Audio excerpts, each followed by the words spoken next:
बिस्मिल्लाहिर्रहमानिर्रहीम। पाणी जल जलालहू, पाणी जान जमाल, पाणी सूरत पिनियजी, पाणी हुस्न कमाल, पाणी पीर मुरीद थिए, पाणी पाण ख़याल, सब होई हाल मंझाई मालूम थिए।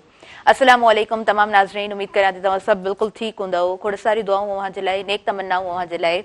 अव्हां जी पंहिंजी मेज़बान ताहिरा जो अव्हां जे पंहिंजे प्रोग्राम सुबुह मेहरान में मां हाज़िर आहियां। अॼु जुमे जो बाबरकत ऐं भलारो ॾींहुं आहे। जुमे जे ॾींहं जूं अव्हां खे पहिरियों त खोड़ सारियूं मुबारकूं, खोड़ सारियूं वाधायूं ॾियणु चाहींदसि। ऐं हूअं बि चयो वेंदो आहे त जुमे जे ॾींहं ते कसरत सां दुरूद शरीफ़ पढ़ियो वञे ऐं फजर जी निमाज़ अदा करण खां पोइ सिज लथे ताईं जेकॾहिं अव्हां दुरूद पाक पढ़ो था त चयो वञे थो त सॼे ॾींहं में ॿ पहर अहिड़ा आहिनि, ॿ लम्हा अहिड़ा अचनि था जंहिंमें अव्हां जी दुआ क़बूल थिए थी। सो हूअं बि दुआ जे हवाले सां मुख़्तलिफ़ टॉपिक्स जे हवाले सां असां पंहिंजे प्रोग्राम में ॻाल्हायो आहे। दुआ त हूअं बि ख़ूबसूरत हिकिड़ो नातो हूंदो आहे पंहिंजे परवरदिगार सां जॾहिं इंसानु जुड़ंदो आहे। ऐं मुंहिंजे ख़्याल सां सेटिस्फेक्शन जेका इंसान खे मिलंदी आहे उहा बि कॾहिं न कॾहिं तव्हां रूहानी तरह किथे न किथे जेकॾहिं लिंक करियो था त तव्हां ज़रूरु उन सुकून ऐं सुरूर खे महसूसु कंदा हूंदव। जनाब, अॼु पहिरियों मां हैदराबाद जी ॻाल्हि कंदसि ऐं हूअं बि मेहरान टेलीविज़न पहिरियों वाहिद चैनल आहे जेको हैदराबाद में मौजूदु आहे ऐं हैदराबाद जी ओवरऑल जेका बि पूरी सिंध जी रिपोर्टिंग हैदराबाद, छाकाणि त हीउ चैनल हैदराबाद में मौजूदु आहे त असां जेका बि सूरत हाल हूंदी आहे ऐं असां हिन प्रोग्राम खे वठी तमामु जेके प्रोग्राम्स हलंदा आहिनि या न्यूज़ में जेके बि न्यूज़ तव्हां सां शेयर थियनि थियूं, अव्हां ताईं पहुचनि थियूं, त कोशिशि हूंदी आहे त ऑन द टॉप प्रायोरिटी आसपास जेको थिए पियो उहो अव्हां सां शेयर कयो वञे। वकील बिरादरी जी जेका बि महिनत आहे, जेका जिदोजहद आहे, उहा अव्हां सभिनीनि जे साम्हूं आहे। रोड्स पाण ॾिसूं पिया त कल्ह खां 3 ॾींहं खां 2-3 ॾींहंनि खां उन्हनि जी उहा कोशिशि मुसलसल हलंदी अचे पई। पुरमन हिकिड़ो एहतजाज आहे, पुरमन उन्हनि जा धरणा आहिनि ऐं तमामु पढ़ियल लिखियल जेके बि बाशहूर नौजवान आहिनि जेके वकालत जी जिन वटि डिग्री आहे या उन प्रोसेस में हलनि पिया, पढ़नि पिया, उन्हनि सभिनीनि जो हिकिड़ो पुरमन एहतजाज आहे जिन जो मुतालबो इहो आहे त SSP खे हटायो वञे ऐं उनजे पोयां रीज़न इहो आहे त हूअं बि माना हिकिड़ी ॻाल्हि ॾिठी वञे त कंहिं बि पेशे सां वाबस्तगी कंहिं बि इंसान जी आहे त उहो हिकिड़ो सिंगल फ़र्दु हूंदो आहे। जेकॾहिं को डॉक्टर आहे त ठीकु आहे, उहो सिंगल हिकिड़ो डॉक्टर आहे। जेकॾहिं का होस्ट आहे त उहा सिंगल हिकु होस्ट किथे बि जेकॾहिं उहा वञे पई त फॉर एग्ज़ाम्पल त उहो हिकिड़ो इंसानु कंसीडर कयो वेंदो आहे। पर वकील उहा बिरादरी आहे जेको हिकिड़ो पर्सन जेकॾहिं किथे मौजूदु आहे त तव्हां हुनखे हिकु नथा सम्झी सघो। उहे वकील उन्हनि जो इतिहाद पाण में ॾाढो मज़बूत हूंदो आहे। उहो हिकु वकील पंहिंजे पूरी बिरादरी खे रिप्रेज़ेंट बि करे रहियो हूंदो आहे। सो जनाब, थियो ईअं जो पुलिस ऑफिसर कंहिं जेको आहे सो उन वकील सां, उन एडवोकेट सां कंहिं ॻाल्हि ते उन्हनि जो तकरार थी वियो ऐं जॾहिं उन्हनि जो तकरार थियो त उन एडवोकेट ॿुधायो त मूंसां बदतमीज़ी कई वई आहे। ऐं अव्हांखे ख़बर आहे त जेकॾहिं इन तरह जी का बि ॻाल्हि थींदी आहे त तव्हां पास्ट में हलिया वञो, माज़ीअ जा वर्क उथलायो त इन थोरी घणी बदतमीज़ी ते जेको आहे न पूरी जा पूरी तव्हांखे उहा पास्ट जेकॾहिं तव्हां खोलींदव त तव्हांखे वॾियूं वॾियूं कहाणियूं मिलंदियूं। सो बहरहाल तमामु जेके वकील आहिनि उन्हनि जो हिकिड़ो एहतजाज हले पियो त बाबा SSP खे हटायो वञे ऐं सिंध जे मुख़्तलिफ़ शहरनि में ऐं मुख़्तलिफ़ इलाइक़नि में, कराची खां वठी कश्मीर ताईं जेकॾहिं अव्हां ॾिसंदव त मुख़्तलिफ़ जॻहियुनि ते अव्हांखे वकीलनि जो एहतजाज नज़र ईंदो हूंदो। पर हिकिड़ी सुठी ॻाल्हि इहा आहे त अव्हां जेकॾहिं उन एहतजाज जे आसपास गुज़रंदो त पब्लिक जे लाइ हिकिड़ो रस्तो ज़रूरु खुलियल आहे। पब्लिक आराम सां अचे वञे पई ऐं हुननि जो जेको मुतालबो आहे उहो यकीनन उन्हनि जी जेका डिमांड आहे उहा जाइज़ आहे। उन्हनि जेके एजेंडाज़ अॻियां रखिया आहिनि उहे जाइज़ आहिनि। कंहिं बि क़ौम में जेकॾहिं तव्हां ॾिसंदव त जेका ताक़तवर क़ौम हूंदी आहे या जंहिंखे पावर मिलियल हूंदा आहिनि, उन्हनि जो कमु इहो हूंदो आहे त तव्हां बाबा जेका ग़रीब अवाम आहे उन्हनि जा मसइला हल करियो, न की उन्हनि जा तव्हां मसइला वधायो। सो हैदराबाद जी जेका पुलिस आहे, असां पुलिस जो किरदारु पाण खे अव्हांखे सभिनीनि खे ख़बर आहे त किथे किथे कीअं रहियो आहे। मां ईअं बिल्कुलु नथी चवां त सभु वकील ठीकु आहिनि, मां ईअं बिल्कुलु बि कोन चवंदसि त सभु पुलिस वारा ठीकु आहिनि। सो जिथे बि जेका बि ॻाल्हि थिए थी, जेको बि मसइलो थिए थो उनखे हल थियणु खपे। सुबुह मेहरान में हिन प्रोग्राम खे कंडक्ट कंदे मां ज़रूरु इहो चवणु चाहींदसि त 4-5 ॾींहंनि खां जेतिरो हिन इशू खे उथारियो वियो आहे त हिन मसइले खे ज़रूरु हल थियणु खपे ऐं DIG साहब खे को न को नोटिस वठणु खपे। छाकाणि त जेकॾहिं धरणो वधीक शिदत इख़्तियार कंदो त आम अवाम खे ज़रूरु मसइलो दरपेश ईंदो ऐं असां इहो बिल्कुलु कोन चाहींदासीं टेलीविज़न ते वेही करे त आम आवाम जेको आहे सो हुनखे को बि मसइलो दरपेश अचे सो यकीननि पाण सभु चाहींदासीं त हिन मसइले खे झटि जेको आहे सो कंहिं सॉल्यूशन ताईं आंदो वञे को न को नतीजो ॾिनो वञे ऐं हा ॿीहर बि मां हिन ॻाल्हि खे ज़रूरु चवणु चाहींदसि त को बि वकील किथे मौजूदु आहे जेकॾहिं हुन सां को मसइलो दरपेश अचे थो त पूरी सिंध जा वकील गॾु बीहनि था ऐं उन्हनि इहो सिर्फ़ु सिंध न पर पूरे पाकिस्तान जा वकील जेको आहे सो पंहिंजो इतिहाद उन वक़्तु तमामु मेंबर्स खे पूरी क़ौम खे ॾेखारे रहिया हूंदा आहिनि उन्हनि खे बि यकीननि हिन अङण तां सुर्ख सलाम पेश कयूं था छाकाणि जो वकील जेको आहे कंहिं बि केस खे मां सम्झां थी त ॾाढो ख़ूबसूरत नमूने सां विड़ी सघनि था ऐं वकील ई आहिनि जेके इन्हनि तमामु असांजे अॻियां जेके बि शयूं नेगेटिव फॉर्म में साम्हूं ईंदियूं आहिनि उन्हनि खे सुहिणे नमूने सां मुंहुं वकील ई ॾेई सघनि था ॿी ॻाल्हि त अॼु जेको आहे सो प्रोग्राम जो जेको असांजो सेटअप आहे ऐं ख़बर आहे त जुमे जो ॾींहुं आहे त जुमे जे हवाले सां प्रोग्राम खे मां कंडक्ट कंदी आहियां अॼु जे प्रोग्राम में मूं सां गॾु हिकिड़ो उस्ताद मौजूदु आहे ऐं जेकॾहिं उन्हनि जी मां ॻाल्हि कयां थी त कोच लालू तालको फैज़गंज ख़ैरपुर सां संदन तालुक़ु आहे संदन वाबस्तगी उतां खां आहे पाण जनाब उस्ताद आहिनि ऐं 35 to 40 years जेकॾहिं चइजे त हुननि टीचिंग खे उस्तादी पेशे खे सर्व कयो आहे तमामु शागिर्दनि सां हुननि जी वाबस्तगी जेका आहे तमामु गहरी तमामु सुठी रही आहे ऐं उनखां अलावा पाण जेको आहे सो स्कूल साइड खां पंहिंजी टीचिंग जो स्टार्ट वरिताऊं ऐं उनखां पोइ जेको आहे सो कमीशन पास करे टीचर एजुकेशन में पाण सिलेक्ट थिया और 2000 जी ॻाल्हि हुई जॾहिं पाण टीचर एजुकेशन में सिलेक्ट थिया आहिनि ऐं पंहिंजो ख़िदमतूं सरअंजाम ॾिनियूं अथनि ऐं उनखां पोइ पाण जेको आहे सो असिस्टेंट प्रोफेसर जो एग्ज़ाम क्लियर करे 2006 में मैथमेटिक्स जा उस्ताद पाण रहिया ऐं तमामु ख़ूबसूरत तरीक़े सां जेको आहे सो गवर्नमेंट एलिमेंट्री कॉलेज में जेको आहे सो हुननि पंहिंजूं ख़िदमतूं सरअंजाम ॾिनियूं ऐं जनाब तव्हांखे पहिरियों त मां भलीकार चवणु चाहींदमि अस्सलाम वालेकुम हैव अ गुड मॉर्निंग कीअं आहियो ठीकु आहियो माशाल्लाह जी माशाल्लाह तव्हांखे सुबुह महिराण प्रोग्राम में दिलि जी गहराई सां असां भलीकार चऊं था मां हिकिड़ो सिंपल सुवालु पुछंदी आहियां पंहिंजे आयल मोज़िज़ महिमान खां सुबुह जो प्रोग्राम आहे त मां चाहींदी आहियां तव्हां एक्सप्लेन कयो त तव्हांजी सुबुह कीअं हूंदी आहे अदी सुबुह ॾाढी शौक़ सां ऐं सुबुह जो फजर महल उथंदो आहियां ऐं इहा मुंहिंजी रूटीन रही आहे अॼु ताईं त आउं सुबुह जो फजर महिल उथंदो आहियां निमाज़ पढ़ी करे उन खां पोइ एज़ यूज़ुअल मां वॉक ते हलियो वेंदो आहियां ऐं तक़रीबन नियर अबाउट हिकिड़ो कलाकु मूंखे लॻंदो आहे अचु वञु समेत जो वॉक करण खां पोइ अची आउं नाश्तो वग़ैरह कंदो आहियां एज़ यूज़ुअल हींअर त आउं रिटायर्ड आहियां मूंखे 5 साल थी विया आहिनि रिटायर थी करे त आउं पंहिंजो जेको स्टार्ट वठंदो ई ईअं आहे त पंहिंजो सुबुह जो तयारु थियणो आहे ऐं एज़ यूज़ुअल जीअं ड्यूटी ते माण्हू वेंदो आहे उन खां पोइ बाक़ी जेके कम पंहिंजा आहिनि दोस्तनि जा आहिनि उन्हनि कमनि सां अख़बार पढ़ंदा आहियूं ऐं एज़ सच का टाइम जी पाबंदी कान्हे का हींअर पर आउं उन पंहिंजे रूटीन खे जारी रखां पियो ऐं अल्हम्दुलिल्लाह शुक्र आहे इत्मीनान आहे माशाल्लाह जी दोदा ख़ान ख़ासकली साहब अव्हांजी प्रेज़ेंस असांजे प्रोग्राम में आहे त मां सम्झां थी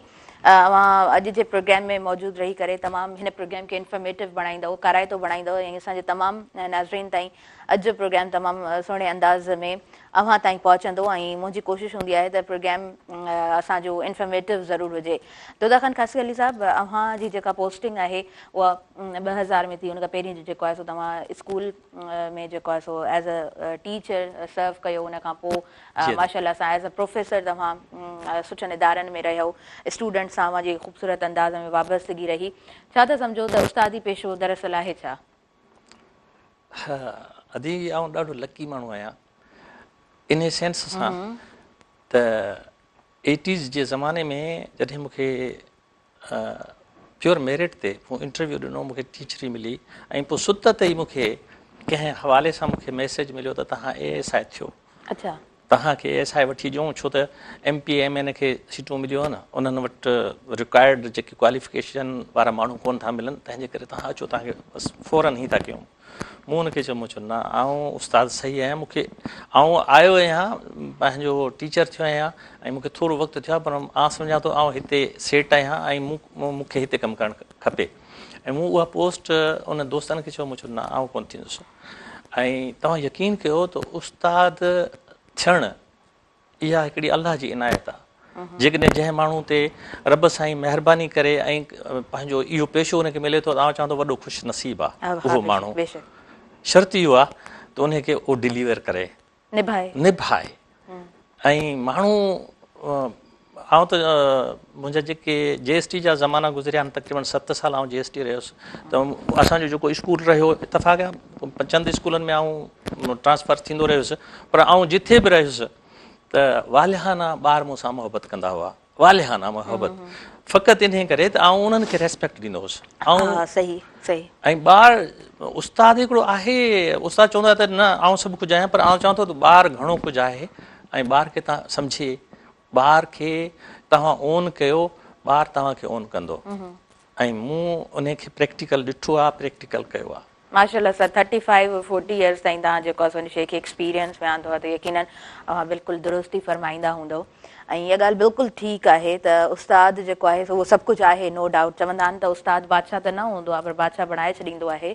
पर अॼु जे दौर में स्टूडेंट बि सभु कुझु आहे, छाकाणि त AI जो दौरु आहे, चैट GPT। मतिलबु मां सम्झां थी त पहिरीं जे दौर में उस्ताद इहो सम्झी सघे पियो त पोयां जेको वेठल ॿारु आहे उहो जेको आहे कॉन्फिडेंस हुन में कोन आहे, या थोरो घटि सम्झू ॿारु आहे, या घटि जेको आहे अंडरस्टैंड उहो ॿारु करे थो। पर अॼुकल्ह मां सम्झां थी पोयां वेठल ॿारु ॾाढो आराम सां सर्च करे उहो टीचर खे मुंझाए सघे थो, रियली है न। एजुकेशन हिन दौर में थोरी टफ थी वई आहे, टीचिंग सॉरी न पहिरियां बि टफ हुई, हीअं पहिरियां बि टफ हुई, पहिरियां हुई टीचर सेंटर्ड एजुकेशन। अॼु जेको असांजो अॼु आहे असांजो स्टूडेंट सेंटर्ड एजुकेशन, ऐं हुजण बि ईअं खपे। उन ज़माने में उस्ताद साइकोलॉजिस्ट बि हुयो। मूंखे पंहिंजा उस्ताद यादि अचनि था, तव्हां बि पढ़िया हूंदव। मुंहिंजे ख़्याल में उस्ताद उन ज़माने में जेको 80s जे ज़माने में या 70s जे ज़माने में असां पढ़ियासीं, त 80s में त ख़ैर आउं नौकिरी में अची वियोसि, त मूं सम्झो त चंद उस्ताद अॼु बि मूंखे यादि आहिनि जेके साइकोलॉजिस्ट हुआ। ॿार जी नीड खे, ॿार जे ज़हन खे, क्वेश्चन अञा अराइज़ कोन थींदो हो त ॿार खे हू एडवांस में हुनजो हू जवाबु उस्ताद ॾेई छॾींदो, यानी उस्ताद जी एतिरो वियन हूंदो हो। उस्ताद ॿार खे ॾिसंदो हो, ॿार सिर्फ़ु पढ़ाईंदो न हो, ॿार खे जाचींदो हो, उनजी असेसमेंट थींदी रहंदी, मुंहिंजो ॿारु कहिड़ो ॿारु मूंखे सम्झे पियो ऐं कहिड़ो नथो सम्झे।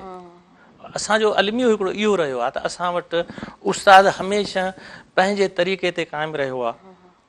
ही दिमाग़ रब साईं जेको ॾिनो आहे उहो हर हिक खे पंहिंजी लेवल जो ॾिनो आहे। त उस्ताद खे इहो सोचणु खपे, ऐं जेको बहितरीनु उस्ताद आहे उहो सम्झे पियो त न उनजी जेकी कैपेसिटी आहे उहा जंहिंजी अप्रोच आहे उहा मुख़्तलिफ़ आहे।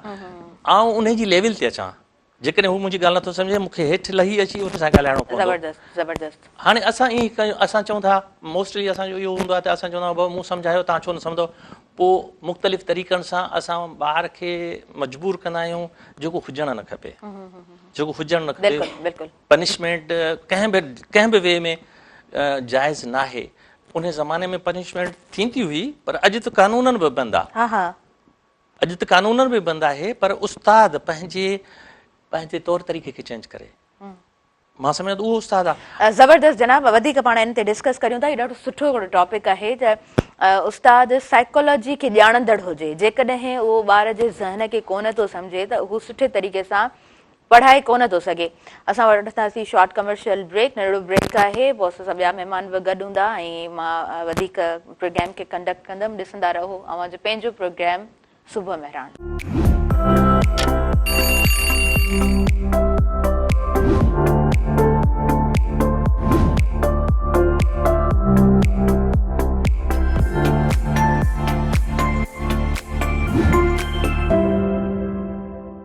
व्यूअर्स, सभिनी ॾिसंदड़नि खे आउं ॿीहर भलीकार चवां थी। असांखे ॿिया महिमान जॉइन करे चुका आहिनि, फ़क़ीर दीदार अली भट्टी, पाण सुघड़ आहिनि, तव्हांखे भलीकार चऊं था प्रोग्राम में।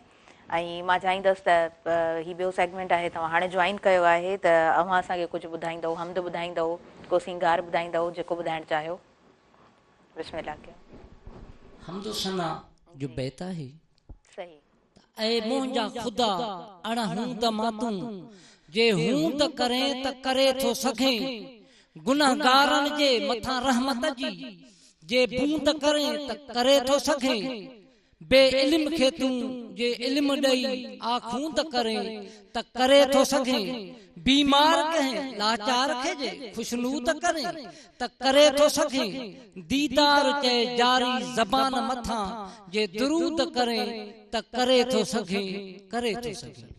सिंगारे सिफ़ात महबूबन करीमन जे शान में आहे त शमशी हल खां मोहब मुंहिंजे जा आहिनि मस्त मुदाम, जो लिखण सां छा लिखबा हित वसफ संदा वरियाम, हीरा मोती हड़ रहन था घट दशन खां दाम, कमर बाद इशारे सां थी साईं जे पियो साम, मौजज़ो ही महबूब जो पसी थिया गैर गुलाम, बरी गज़ाल ते कुर्ब कया हा अरबी पाण इमाम, थियन सदके बदियल बानो गोहर ता गुलफाम, जा मूसा नबी बेहोश थियो हो तजली पसी तमाम, 18 साल अंदर हो उन नूर में अहमद जाम, वनी उते पुगो पिरी ओ जिते खास न पुजन आम, पढ़ो सलातू सलाम एड़े दिलबर मथा दीदार करी। सिंगार सिफ़ात अञा सरकार जे शान में अरज़ थियो तो ताज लौलाक लमा जे कारण परवर किते पैदानी साहे साफ सूरत सुबहानी, ए जुड़ बिजली बादल बरसे जद आया होत हकानी, साहे साफ सूरत सुबहानी वल वहजो भाग हलीमादा, जो मिली सुलालन ला मकानी, साहे साफ सूरत सुबहानी जेंदे शान विच मुक्का मौला कुल कायदा कुरानी, साहे साफ सूरत सुबहानी ए होश अकुल भटी हल वेंदा ओ जद लाहे घुंडला सानी, साहे साफ सूरत सुबहानी, साहे साफ सूरत सुबहानी। सुभान अल्लाह जी, सुभान अल्लाह। असां प्रोग्राम जी तरफ़ अॻियां वधूं था। दोदा ख़ान ख़ासकली साहब बस सां गॾु मौजूदु आहिनि, जनाब पाण उस्ताद आहिनि ऐं अवां जी डिफरेंट जॻहियुनि ते पोस्टिंग रही आहे। मां चाहींदसि त थोरो तव्हां असांखे ॿुधायो त कीअं जर्नी स्टार्ट थी ऐं किथे किथे अवां सर्व कयो। अदी बुनियादी तौर ते मूं तव्हांखे शायदि ॿुधायो त आउं हिकिड़े ॻोठ सां तालुक़ु रखां थो। जॾहिं आउं नियर अबाउट 5 सालनि जो हुयुसि, मुंहिंजी अमड़ गुज़ारे वई।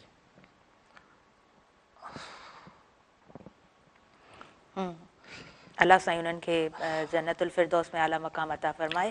हा, मां जहिड़ी त उन स्कूल में आउं उते प्राइमरी मूं पंहिंजे ॻोठ में पढ़ी, उन खां पोइ मूं सुपीरियर साइंस कॉलेज में खैरपुर मां मूं इंटर कई। अच्छा।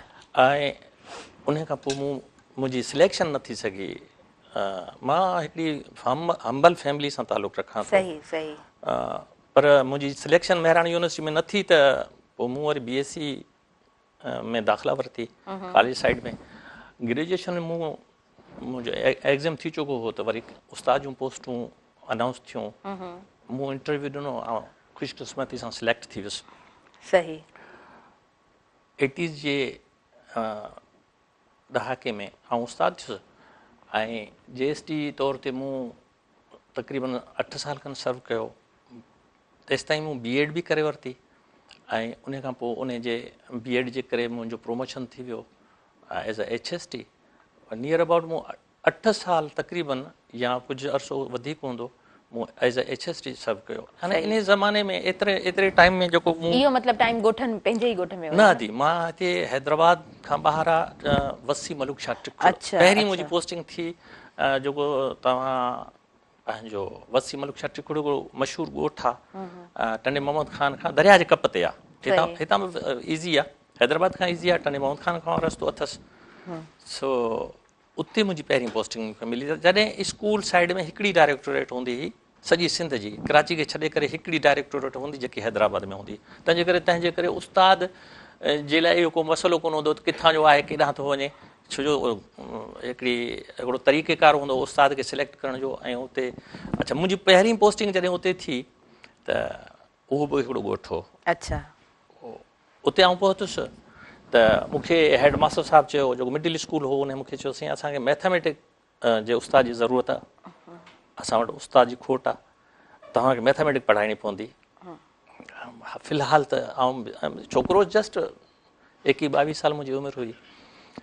हाली फ़िलहाल त मूंखे हुन माना गरम करे छॾियो मैथमेटिक्स चई तव्हांखे पढ़ाइणी पवंदी 6, 7 या 8 क्लास तव्हांखे पढ़ाइणी पवंदी ठीकु आहे आई विल सो पोइ अधी तव्हां सम्झो त मूं एतिरी महिनत कई मूं राति जो पढ़ंदो हुउसि सुबुह जो पढ़ाईंदो हुउसि तॾहिं त यूट्यूब ऐं कुझु बि न हुओ कुझु बि कोन हो त मैन्युअली मूंखे मूंखे ख़बर पवंदी त को ॿियो उस्ताद जेको मैथमेटिक्स जो जिते आउं मुंझंदो हुउसि त उन खां पोइ मुंहिंजो शाम जो सिखी करे वरी पोइ सुबुह जो वञी तव्हां यकीन कयो उहा जेके तक़रीबन उन ॻोठ में आउं 3 साल रहियुसि आउं एतिरो पंहिंजो पाण खे ट्रेंड करे चुको हुउसि पंहिंजी इन हिसाब सां त आउं चवंदुसि मैथमेटिक्स त को मसइलो मुंहिंजे लाइ कोन्हे को ऐं पोइ वरी जॾहिं मां शहर में बदिली थी आयुसि हिते हैदराबाद में मुख़्तलिफ़ स्कूलनि में आउं रहियुसि कोटड़ी हाई स्कूल में मां रहियुसि ऐं इहा ॻाल्हि हुई त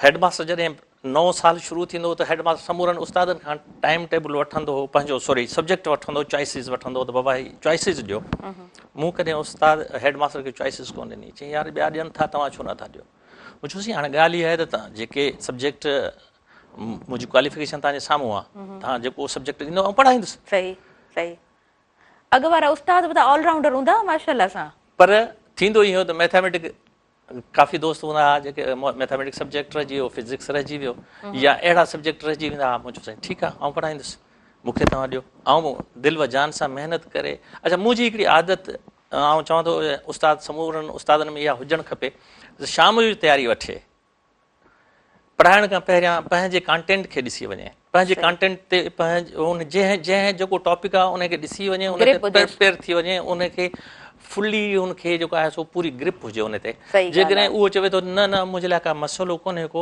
त आउं सम्झां थो इहो उस्ताद जी भुल आहे उस्ताद कहिड़ी बि लेवल ते हुजे सही ॻाल्हि आहे बिल्कुलु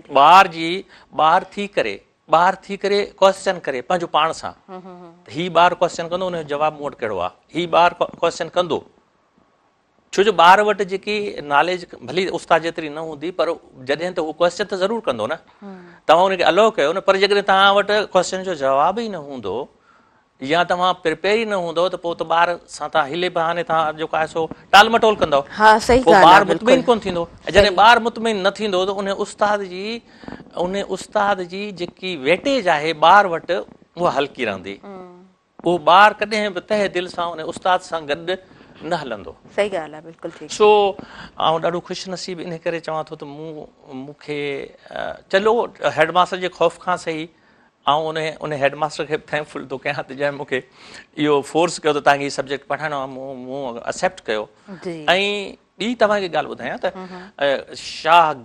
शागिर्द लफ़्ज़ हूंदो आहे शागिर्द जेकॾहिं तव्हां शागिर्द लफ़्ज़ खे जॾहिं तव्हां इश्तिक़ाक़ कयो इन मां 2 लफ़्ज़ ठहंदा हिकिड़ो शाह जेकॾहिं असां सिंधीअ में इश्तिक़ाक़ कंदासीं शागिर्द खे त उहो थींदो शाह ऐं वाधू गिरदन गिरदन जो लफ़्ज़ आहे गिर्द वेहण वारो सही ॻाल्हि आहे शाह इशारो आहे उस्ताद ॾांहुं शाह जे चौधारी वेहण वारो वाह वाह ज़बरदस्त शाह जे चौधारी वेहण वारो हाणे शाह जो रुतबो उस्ताद खे थो मिले हाणे शाह असां जेकॾहिं उनखे अञा जेकॾहिं शाह खे खोलींदासीं त शाह उस्ताद आहे ऐं शाह सखी आहे शाह शाहूकार आहे शाह ॾियण वारो आहे हाणे इहे सभु जेके वसफ़ूं शाह जूं आहिनि इहे उस्ताद में हुजणु खपनि ज़बरदस्त हाणे जॾहिं तव्हां उहे उन्हनि में तव्हां पंहिंजी कोताही हूंदी उन शाह वटि जेकॾहिं खज़ानो न हूंदो त विरहाईंदो छा तरीक़ो विरहाइण जो न हूंदुसि त छा विरहाईंदो वठण वारो कोन वठी सघंदो त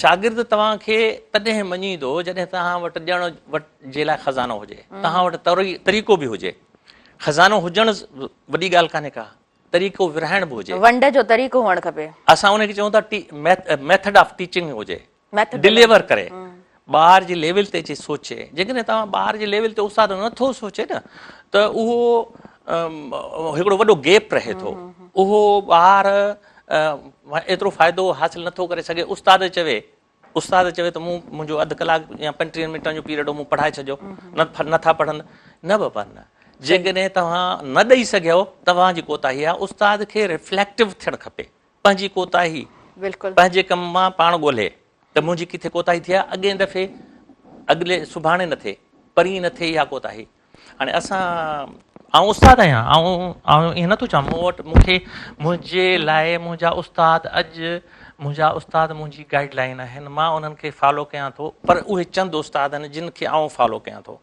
ऐं मां सम्झां थो मां चाहींदमि त तव्हां पंहिंजे उस्तादनि खे बि यादि करियो, अव्हां जा कहिड़ा क़रीबी उस्ताद रहिया जिन सां अव्हां जी घणी अटैचमेंट रही? अधी स्कूल साइड में जॾहिं आउं पढ़ंदो हुउसि त हिकिड़ो साईं असांखे मैथमेटिक्स पढ़ाईंदो हो 6वीं क्लास में, साईं नूर मोहम्मद नारेजो साहिबु। अच्छा, इहा 72 जी ॻाल्हि आहे। त एॾो हम्बल उस्ताद शायदि इन लेवल ते ॿारनि खे एॾो प्रोमोटर हुयो, एॾो प्रोमोटर उस्ताद हुयो। ॿिया बि उस्ताद हुया, साईं मुनीर अहमद मेमन साहिबु हुयो, ॾाढो सुठो महिनती उस्ताद हुयो, पर जेको ॿार जे लेवल ते अची ॿार सां मिठो ॻाल्हाए, प्यारो ॻाल्हाए, त उते दंग हुयो। साईं मुंहिंजे हाई स्कूल में 75 जी ॻाल्हि आहे, साईं अब्दुल रहीम जोयो साहिबु मुंहिंजो उस्ताद रहियो। आउं उनखे उस्ताद चवां, उनखे मेंटर चवां, उनखे घणो कुझु चई सघां थो। एॾो बहितरीनु उस्ताद हो मैथमेटिक्स जो ऐं इंग्लिश जो। ऐं उन सां गॾु एॾो हुनजो बिहेव हुयो, तव्हां यकीन कयो त माना हू एॾा डॉक्टर हूंदा। मूंखे यादि थो पवे हिकिड़ो दफ़ो मूंखे बुखार थी वियो, मुंहिंजो ॻोठु हुयो तक़रीबन को 15 किलोमीटर परे, ऐं साइकिल ते वेंदो हुउसि। मूंखे मुंहिंजे मुंहं खे ॾिसी करे मूंखे चई, पुटु तोखे हेॾा अच, तव्हांखे बुखार आहे छा? मूं चयो साईं मूंखे मुंहिंजी तबियत सही कान्हे का, हीअं करे मूंखे ॾिसी तव्हांखे त तमामु घणो बुखार आहे। तव्हां यकीन कयो हू मूंखे चई तव्हां न वञिजो, मूंखे वठी आयो आहे पडीदन शहर आहे हिकिड़ो, उते वठी आयो आहे। डॉक्टर खे हुन मूंखे ॾेखारियो, बाबा हिनखे ॾिस। डॉक्टर ॾिठो, चेक कयईं त हुनखे साईं काफ़ी बुखार आहे, घणो बुखार आहे। चई तव्हां हाणे हीअं कयो, हिनखे कूल कयो, हिन जी दवा ट्रीटमेंट कयो, मां पंहिंजे घरां थी थो अचां। वरी पंहिंजे घरां थी आयो, अची उन खां पोइ जेॾी महिल आउं बिल्कुलु रिलैक्स थी वियुसि, बुखार लही वियो, उनखे पुछे हाणे तव्हां पुटु भली वञो। हाणे अहिड़ा उस्ताद यादगार आहिनि। त सिर्फ़ु कॉलेज लेवल ते साईं वज़ीर अली उमर साहिबु इंग्लिश पढ़ाईंदो, छा हुनजी डिलीवरी हूंदी हुई, छा हुनजो मेथड हूंदो हो, आउं उनखे नथो विसारे सघां। सही, तमामु बहितरीन। वधीक पाण गुफ़्तगू जे हिन सिलसिले खे जारी रखूं था ऐं सुघड़ फ़क़ीर बि असां सां गॾु मौजूदु आहिनि, उन्हनि खां बि कुझु न कुझु ॿुधंदा रहंदासीं। पर वक़्तु थी वियो आहे शॉर्ट कमर्शियल ब्रेक जो, सो ब्रेक वठूं था ऐं पोइ कंटिन्यू कयूं था मुंहिंजो पंहिंजो प्रोग्राम सुबुह मेहरान।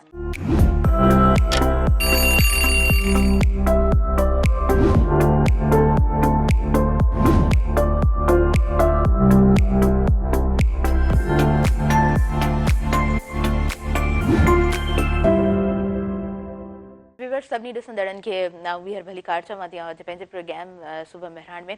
आयशा तामिल महक मूंखे ज्वाइन कयो आहे। पहले मैं आपको वेलकम कहना चाहूँगी आयशा। ऐं असां पंहिंजी हिन सोसाइटी में ॾिसंदा आहियूं काफ़ी अहिड़ियूं वेलफेयर हूंदियूं आहिनि जेके तमामु सुठो कमु करे रहियूं हूंदियूं आहिनि।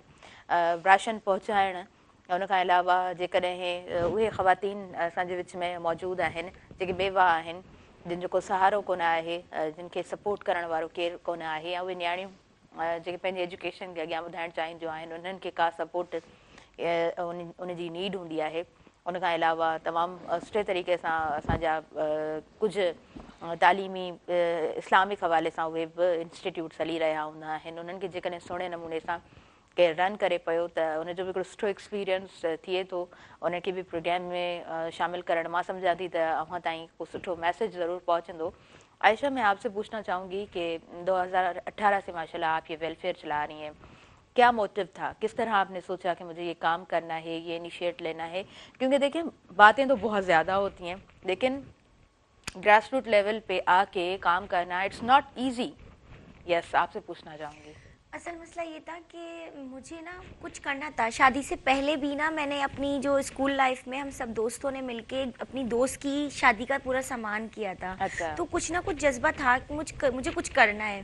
फिर शादी हो गई, शादी के बाद फिर हस्बैंड को मनाने में टाइम लग गया। फिर मैंने एक स्कूल में टीचिंग से स्टार्टिंग ली कि चलो एक स्कूल खोला जाए बच्चों के लिए, लेकिन मुझे एक्सपीरियंस लेना था तो मुझे स्कूल जाना पड़ा। कोई एक ऐसा ही कोई मोहल्ले का स्कूल था, वहाँ जब मैंने एंट्री हुई मेरी तो मैंने वहाँ का माहौल देखा तो मेरा सर फट के रह गया कि फीस के लिए प्राइवेट स्कूल वाले इतना जलील करते हैं बच्चों को। एक बेचारी यतीम बच्ची थी, उनकी माँ को इतनी बातें सुनाई गई, बच्ची को बैग लेके घर भिजवा दिया गया।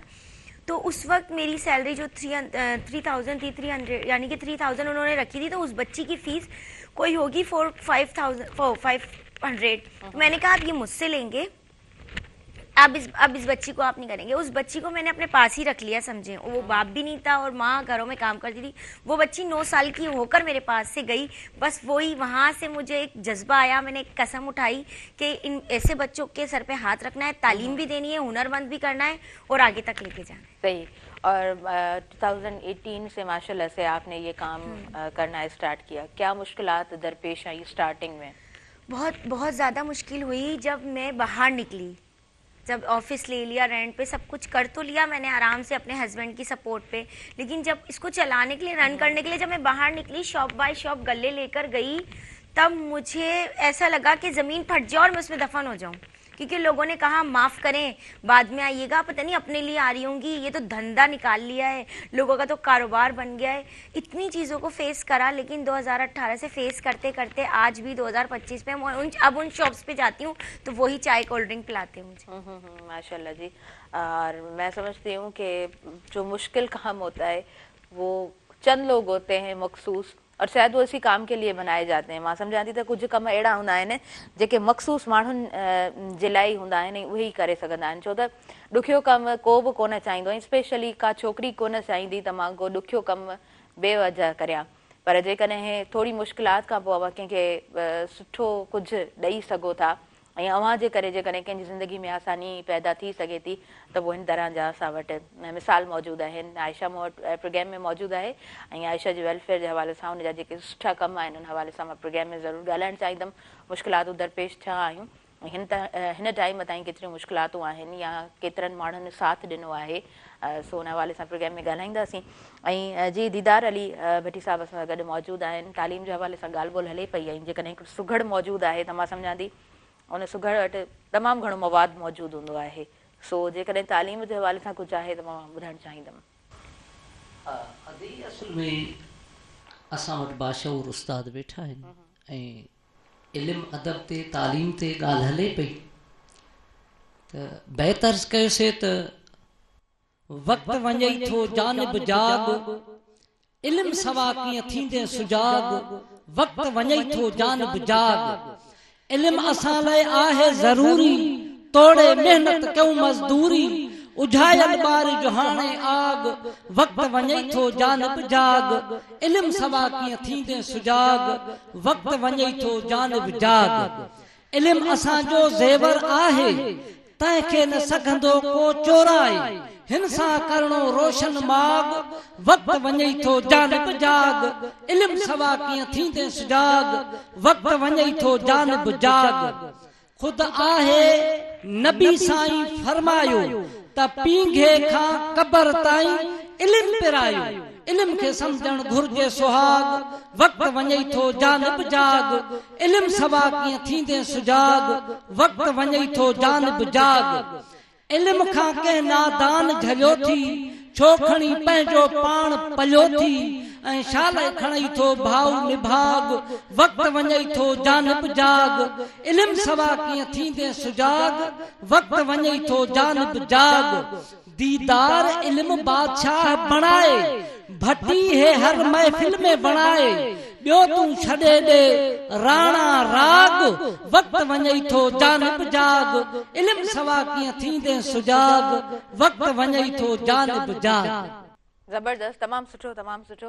अॻियां कुझु आहे, कुझु चंद सिटूं आहिनि? हा, चंद सिटूं इहो चवां पियो त इल्मु खां सवाइ कुझु बि कोन्हे को। इल्मु टीं अख आहे। मूं अर्ज़ कयो त बे इल्म खे बादशाही खणी पोशाक पारायो, तब हू ॻाल्हाईंदो अवगुण पियो, खणी सभई सारायो, छो त उठ आख़िर उठ रहंदो, खणी चंदन चारायो, बग हंज न थींदो, खणी हीरा खारायो, न मोगन मारायो, तव्हां दाना कॾहिं दीदार चवे। ज़बरदस्त, ज़बरदस्त, तमामु सुठो, तमामु सुठो तव्हां पाण लिखियो आहे, ऐं अव्हां जो जेको अंदाज़ आहे, अंदाज़े बयां बि ॾाढो सुठो, ॾाढो ख़ूबसूरत आहे। जोधा ख़ान ख़ासकेली साहिबु, अव्हां खां पुछणु चाहींदमि, जीअं त अव्हां जॾहिं ॻाल्हायो पिया त जनाब पाण ब्रेक में चयूं त तालीम जे हवाले सां मां कुझु जेको आहे सो मूं वटि आहे मां ज़रूरु पेश कंदुसि। सो जॾहिं इल्म जी ॻाल्हि कयूं था, पहिरीं जे टाइम में जॾहिं तव्हांजो कैरियर जो स्टार्टअप हुयो, उन टाइम में मां सम्झां थी त असांजी सिंध में नियाणियुनि जी तालीम बि ॾाढी ॾुखी हुई। पर छा सम्झो था त इहो जेको बैरियर आहे हिन वक़्तु बि छा मौजूदु आहे, या हिन वक़्तु इहा एतिरी चेंज अची वई आहे जो अवेयरनेस ज़रूरु आहे पेरेंट्स में कि असांखे पंहिंजे ॿारनि खे नियाणियुनि खे पोइ इक्वल राइट्स ॾियणा आहिनि स्पेशली ॻोठनि जी ॻाल्हि स्पेशली आउं ॻोठनि जी ॻाल्हि थो कयां त कुझु इम्प्रूवमेंट या माण्हुनि जे ख़्यालनि में चेंज आई आहे ऐं तव्हांखे हिकिड़ो मिसाल ॿुधायां त मुंहिंजो कज़न हुयो साईं मोहरम अली ख़ासि अली साहिबु जेको हींअर रिसेंटली अॻिले हफ़्ते हुनजो इंतकाल थियो आहे प्रोफेसर जी पोस्ट तां रिटायर थियो ऐं स्कूल टीचर खां हुन स्टार्ट वरितो हो हुनजी छोकिरी उन वक़्त में जॾहिं असां पढ़ंदा हुआसीं हुनजी छोकिरी प्राइमरी में असां सां गॾु हली स्कूल हलंदी हुई ऐं हिकिड़ी ई छोकिरी उन ज़माने में जेकी असां सां गॾु वेहंदी सॼे हेॾे वॾी आबादी में माना हिकिड़ो हुन इनकलाब बर्पा आणण पे चाहियो पर हू एडजस्ट न थी सघियो पोइ हू पंहिंजनि बचनि खे वठी वियो ख़ैरपुर हली वियो ऐं सिर्फ़ु इन करे त मां पंहिंजनि बचनि खे ख़ासि तौर ते नियाणियुनि खे पढ़ायां ऐं तव्हां हिकिड़ो ज़िक्र कयो आहे त मां इहो तव्हांखे ॿुधायां त जेको कुझु आउं हींअर आहियां कुझु बि न आहियां पर जे आहियां त आउं उन असांखे प्रोमोट कयो 2 साल आउं उनजे घर में रहियुसि ऐं उन्हनि पंहिंजे नियाणियुनि खे पढ़ायो माशाअल्लाह यूनिवर्सिटियुनि ताईं पढ़ायो अॼु मां सम्झां थो त 50% ताईं माण्हुनि जा ज़हन इन ॻाल्हि ते अची विया आहिनि त नियाणियूं पढ़नि ॿहिराड़ियुनि में 50% ताईं अञा असांखे घणो कमु करिणो पवंदो नियाणी जे तइलीम ते अञा असां वटि उहो जेको पर स्कूल बि घटि आहिनि स्कूल बि घटि आहिनि नियाणियुनि जा अलॻि स्कूल आहिनि कोन वॾियूं सहूलियतूं ऐं ॿियो गुरबत ॿहिराड़ी में जाम आहे पर उन जे बावजूदि ईअं न आहे त नियाणियूं कोन थियूं पढ़नि असां वटि ॿार बि आउट ऑफ स्कूल तव्हांखे वॾी पॉपुलेशन मिलंदी सो आहे इम्प्रूवमेंट आई आहे ऐं नियाणी जी तइलीम इंतिहाई ज़रूरी आहे को सम्झे इन ॻाल्हि खे सम्झे असांजी अधु आबादी जेकॾहिं असां 50% चऊं त असांजी अधु आबादी माना औरत ते आहे जेकॾहिं उहा पढ़ियल न हूंदी त असांजो मुआशिरो कीअं हलंदो कीअं तरक़ी कंदो ऐं ॿार जॾहिं छोकिरी जी ॻाल्हि थी कजे नियाणी जी ॻाल्हि थी कजे त उहा छोकिरी सुभाणे जी माउ आहे सुभाणे त उहा पंहिंजे बचनि जी बहितर तरबियत करे सघे थी सिहत जो ख़्यालु रखी सघे थी हिकिड़ी पढ़ियल छोकिरी या पढ़ियल औरत बनिस्बत मुक़ाबले में जेके अणपढ़ियल आहे अच्छा उहो मिसाल ॾींदा आहिनि न थॉमस एल्वा एडिसन जो जंहिं फर्स्ट टाइम बल्ब इन्वेंट कयो त उनखे बि स्कूल में उनखे लेटर मिलियो त बाबा तूं वञी पंहिंजी माउ खे ॾिजां उहो लेटर जेको आहे अची पंहिंजी माउ खे ॾींदो आहे ऐं उनजी माउ जॾहिं ॾिसंदी आहे त हुन में लिखियलु हूंदो आहे कुझु ॿियो आहे वरी पुटु पुछंदो अथसि तव्हां हिन में छा आहे त उहो चवंदी अथसि त चवंदा त हीउ जेको स्कूल आहे तव्हांजो पुटु एॾो होशियारु आहे जो हिन स्कूल में असां चाहियूं था हिन खां वधीक कंहिं सुठे स्कूल में तव्हां हुनखे पढ़ायो त ज़िंदगी जा उहे कुझु चंद साल गुज़रंदा आहिनि उहो जवान थी वेंदो आहे ऐं जॾहिं कामयाबु थी वेंदो आहे उनजी माउ हुन सां गॾु कोन हूंदी आहे उनजी डेथ थी वेंदी आहे त उहो बॉक्स उहो खोले ॾिसंदो आहे इतफ़ाक़ सां घर में मौजूदु हूंदो आहे त उहो लेटर खोले ॾिसंदो आहे त हुन में लिखियलु हूंदो आहे तव्हांजो जेको ॿारु आहे उहो असांजे स्टूडेंट्स सां उनजी कैपेसिटी उहा मैच नथी करे कमज़ोर ज़हन जो आहे तव्हां कंहिं ॿिए स्कूल में पढ़ायोसि या तव्हांजो ॿारु कोन पढ़ी सघिजो इन तरह जो उहो लेटर हूंदो आहे त उहो उन वक़्तु पढ़ंदो आहे ऐं रोईंदो आहे चवंदो आहे त न इहा मुंहिंजी माउ जी तरबियत हुई जो हुन मूंखे जेको आहे सो इन क़ाबिल कयो जो आउं एतिरो क़ाबिल थियसि जो मूं हिन रोशनी खे तकलीफ़ कयो हूअं त कुदरत रब पाक जी रोशनी ॾिनल आहे पर मां उन तरह जी रोशनी तयारु कई जो असां ऊंदहि वारे कमरे में बि उनखे जेको आहे सो ॿारे ऐं ॾाढो सुहिणे नमूने सां पंहिंजी ज़िंदगी बसर करे सघूं था सो जेकॾहिं माउ पढ़ियल आहे त पोइ थॉमस एल्वा एडिसन जी बि इन तरह जेको आहे सो पैदाइश थिए थी ॾिसो लिखियलु जेको हुयो उन चिट में लिखियलु नेगेटिव हुयो हुन पॉज़िटिवली पर हुन पॉज़िटिव उन ॿार खे प्रोमोट करे छॾियो त तव्हांजा उस्ताद तव्हांखे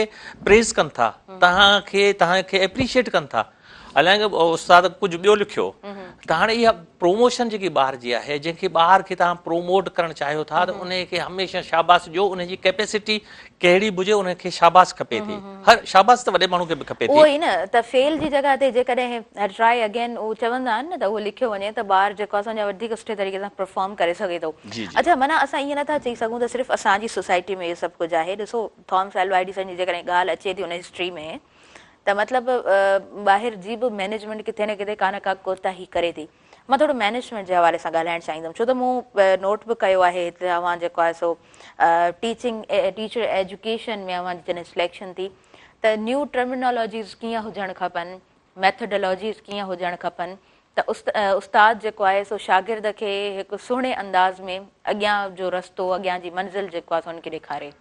अदी मां तव्हांखे ॿुधायां, जॾहिं ख़ुशकिस्मती सां जॾहिं आउं टीचर ट्रेनर या टीचर एजुकेशन में जॾहिं मां आयुसि त मूंखे ॾाढा सुठा हिते इन डिपार्टमेंट में हिकिड़ा गाइड मिलिया, मूंखे मेंटर माण्हू मिलिया।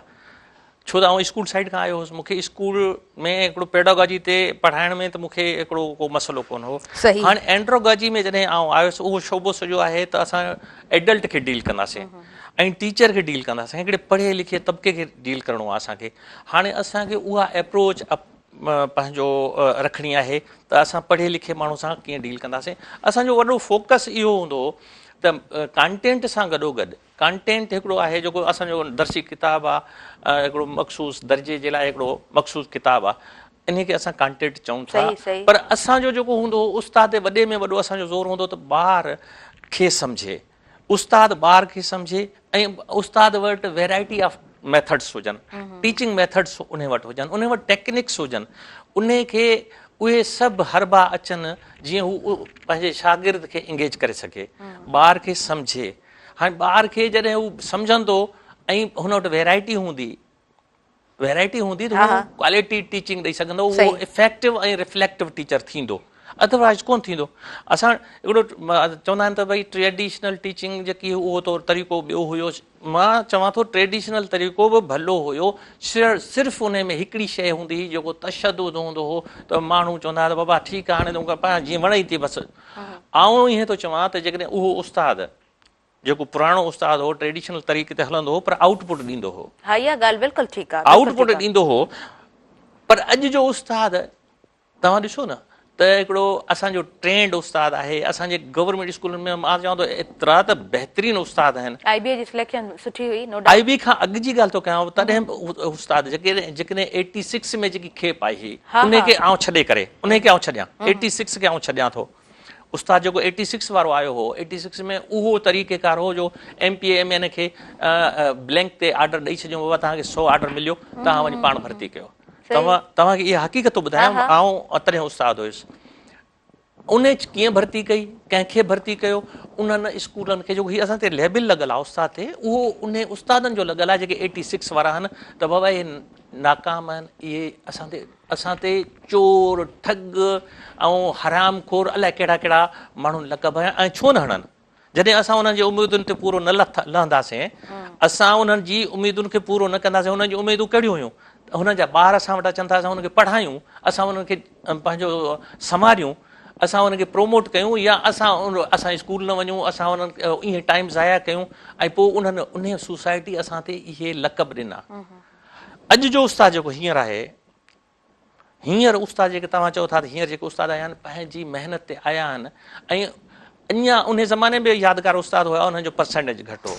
जॾहिं असां पढ़ियासीं पिए तॾहिं बि उस्ताद हुया ऐं यादगार उस्ताद हुआ। मां तव्हांखे मौक़े जो फ़ाइदो वठां त जॾहिं मां 83 में एलिमेंट्री कॉलेज हैदराबाद में ऐं CT जी ट्रेनिंग पे कई, साल जी ट्रेनिंग हूंदी, मूंखे हिकिड़ो उस्ताद मिलियो, ॿिया काफ़ी उस्ताद हुआ, यादगार उस्ताद मूंखे 2-3 लॻा जेके वाक़ई ई असांखे सम्झाइण में कामयाबु विया त तव्हां उस्ताद आहियो, तव्हांखे उस्ताद कीअं थियणो आहे। नवाब हैदर अली लगारी साहिबु मुंहिंजो उस्ताद रहियो ऐं मां सम्झां थो हिन वटि वॾो वियन हुयो। उस्ताद खे ट्रेन करण जे लाइ हुन वटि तौर तरीक़ा हुआ त उस्ताद खे उस्ताद जो दिमाग़ खोले उनखे सम्झाए, उनखे पंहिंजी माहियत ॿुधाए। त जॾहिं आउं हिन शोबे में आयुसि त पोइ मूंखे इहा तकलीद करणी पई उन्हनि माण्हुनि जी, उहे जेके उस्ताद हुया जेके असांखे टीचर ट्रेनिंग में मिलिया या मुंहिंजी पंहिंजी लाइफ में एज़ अ स्टूडेंट मिलिया, मूं उन्हनि जी तकलीद कई। मूंखे उन्हनि जहिड़ो थियणो आहे। ज़बरदस्त, तमामु सुठो। हूअं माना हिकिड़े उस्ताद खे इंटरप्ट करणु ॾाढो ॾुखियो आहे प्रोग्राम में। हिकु उस्ताद जॾहिं ॻाल्हाए थो त पोइ इंटरप्ट करे पंहिंजी ॻाल्हि खे अॻियां वधाइणु तमामु घणो ॾुखियो थिए थो। पर ख़ैर उस्ताद जो मान ऐं मर्तबो तमामु वॾो थिए थो। मूं पहिरीं बि चयो त उस्ताद पाण बादशाह त न हूंदो आहे, पर यकीनन उस्ताद बादशाह बणाए छॾींदो आहे। उस्ताद खे पंहिंजे पेशे सां सिंसियर हुअणु खपे, जिथे मौजूदु आहे उन जॻह जो उस्ताद खे हक़ अदा करणु खपे। एंड वधीक असां हिन डिस्कशन खे ॾाढो ख़ूबसूरत ख़ैर डिस्कशन त हले पियो, हिनखे वधायूं था, पर वक़्तु थी वियो आहे। छा न्यूज़ ब्रेक आहे हिन वक़्तु? असां ब्रेक जी तरफ़ वधूं पिया ऐं वरी जल्दी सां कंटिन्यू कयूं था अवां जो पंहिंजो प्रोग्राम सुबुह में रहण।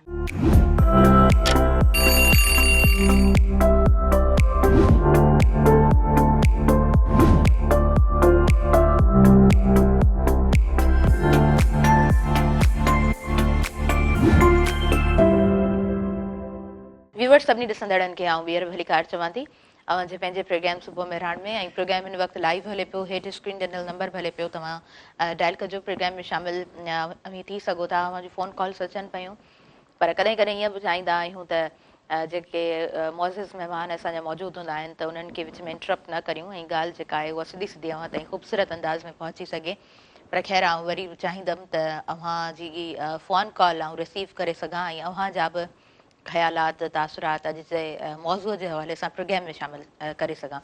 आयशा मैं आपसे पूछना चाहूँगी कि वेलफेयर को रन करना मैं समझती हूँ कि बहुत बड़ा चैलेंज है। अब तो कहना चाहिए या नहीं बड़े बड़े फंड्स आना भी बंद हो जाएंगे जिस तरह से वो जो स्ट्रेटजीज हम देख रहे हैं।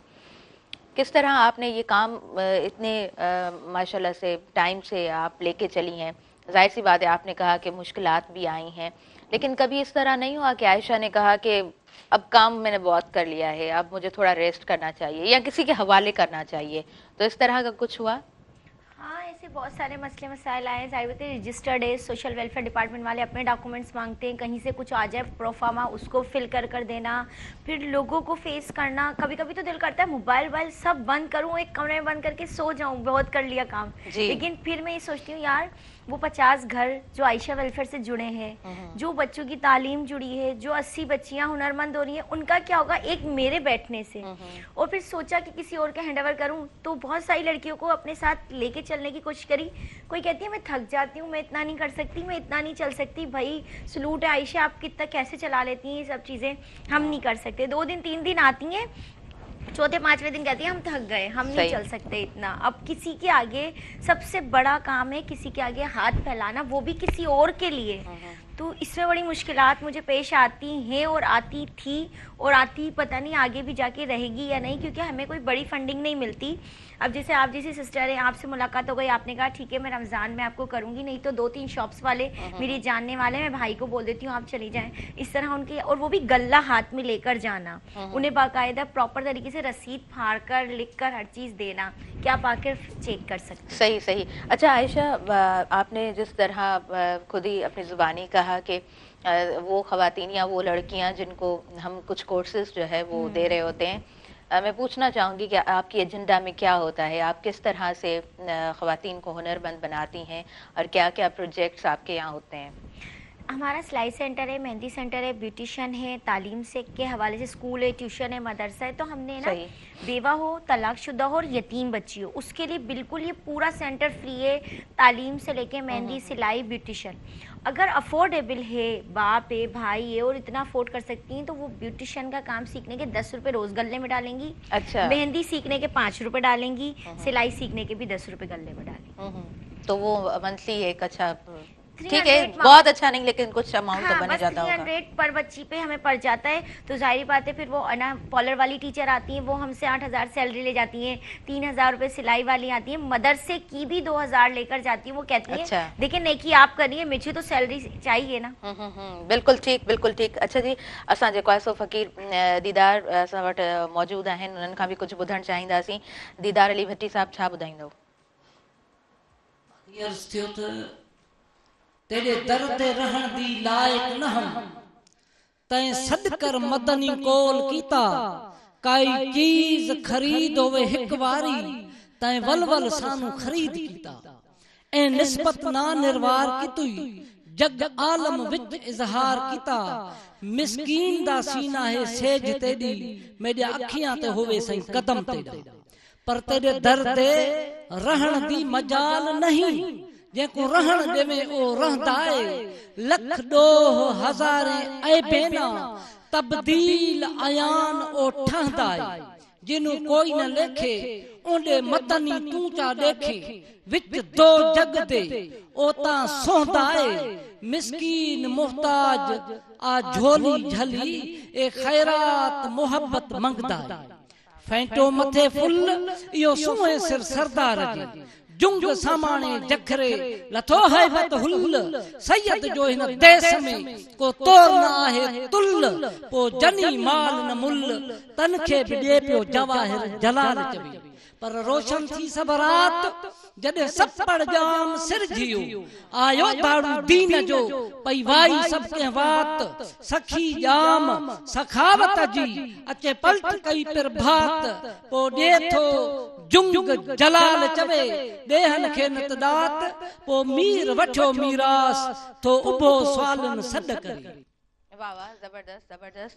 अॻियां आहे कुछ सिंगार जो बैत अर्ज करे वठा त मुख महताब कनू है ज्यादा सू भरे सरवरदा चीन जबी है जानब वाली लुटिया ताब उन मर्दा अब्रू हिलाल ऐन उदगर मोब में दे उन वरदा उन उनक जे देखे जेंदम बेशक थी वे बरदा ओ लबलाल गुलाबी लाला तू ए शफक भी शफ करदा वल अदनी दुर्तू दशन ज्यादा अंत नहीं अनवरदा ज़ेब जनकदा जोरी लुटे क्या हो बस दिल पत्थरदा गल नरगिस नसरीन तू आला ए भौर भेरे भिरदा खुद चंचल चाल चिबी थीवे ओहले प्यारा जद परवरदा गुरगान भी भुल गुजरान वने जे पोवस दो दिल बरदा मैं तो बुख्या दीदार भटी हां होत दे हिक नजरदा होत दे हिक नजरदा। वाह वाह, जबरदस्त जबरदस्त। दुदा खान खासकली साहब तव्हां खां मां पुछण चाहींदमि त उस्तादनि जी जेका ट्रेनिंग आहे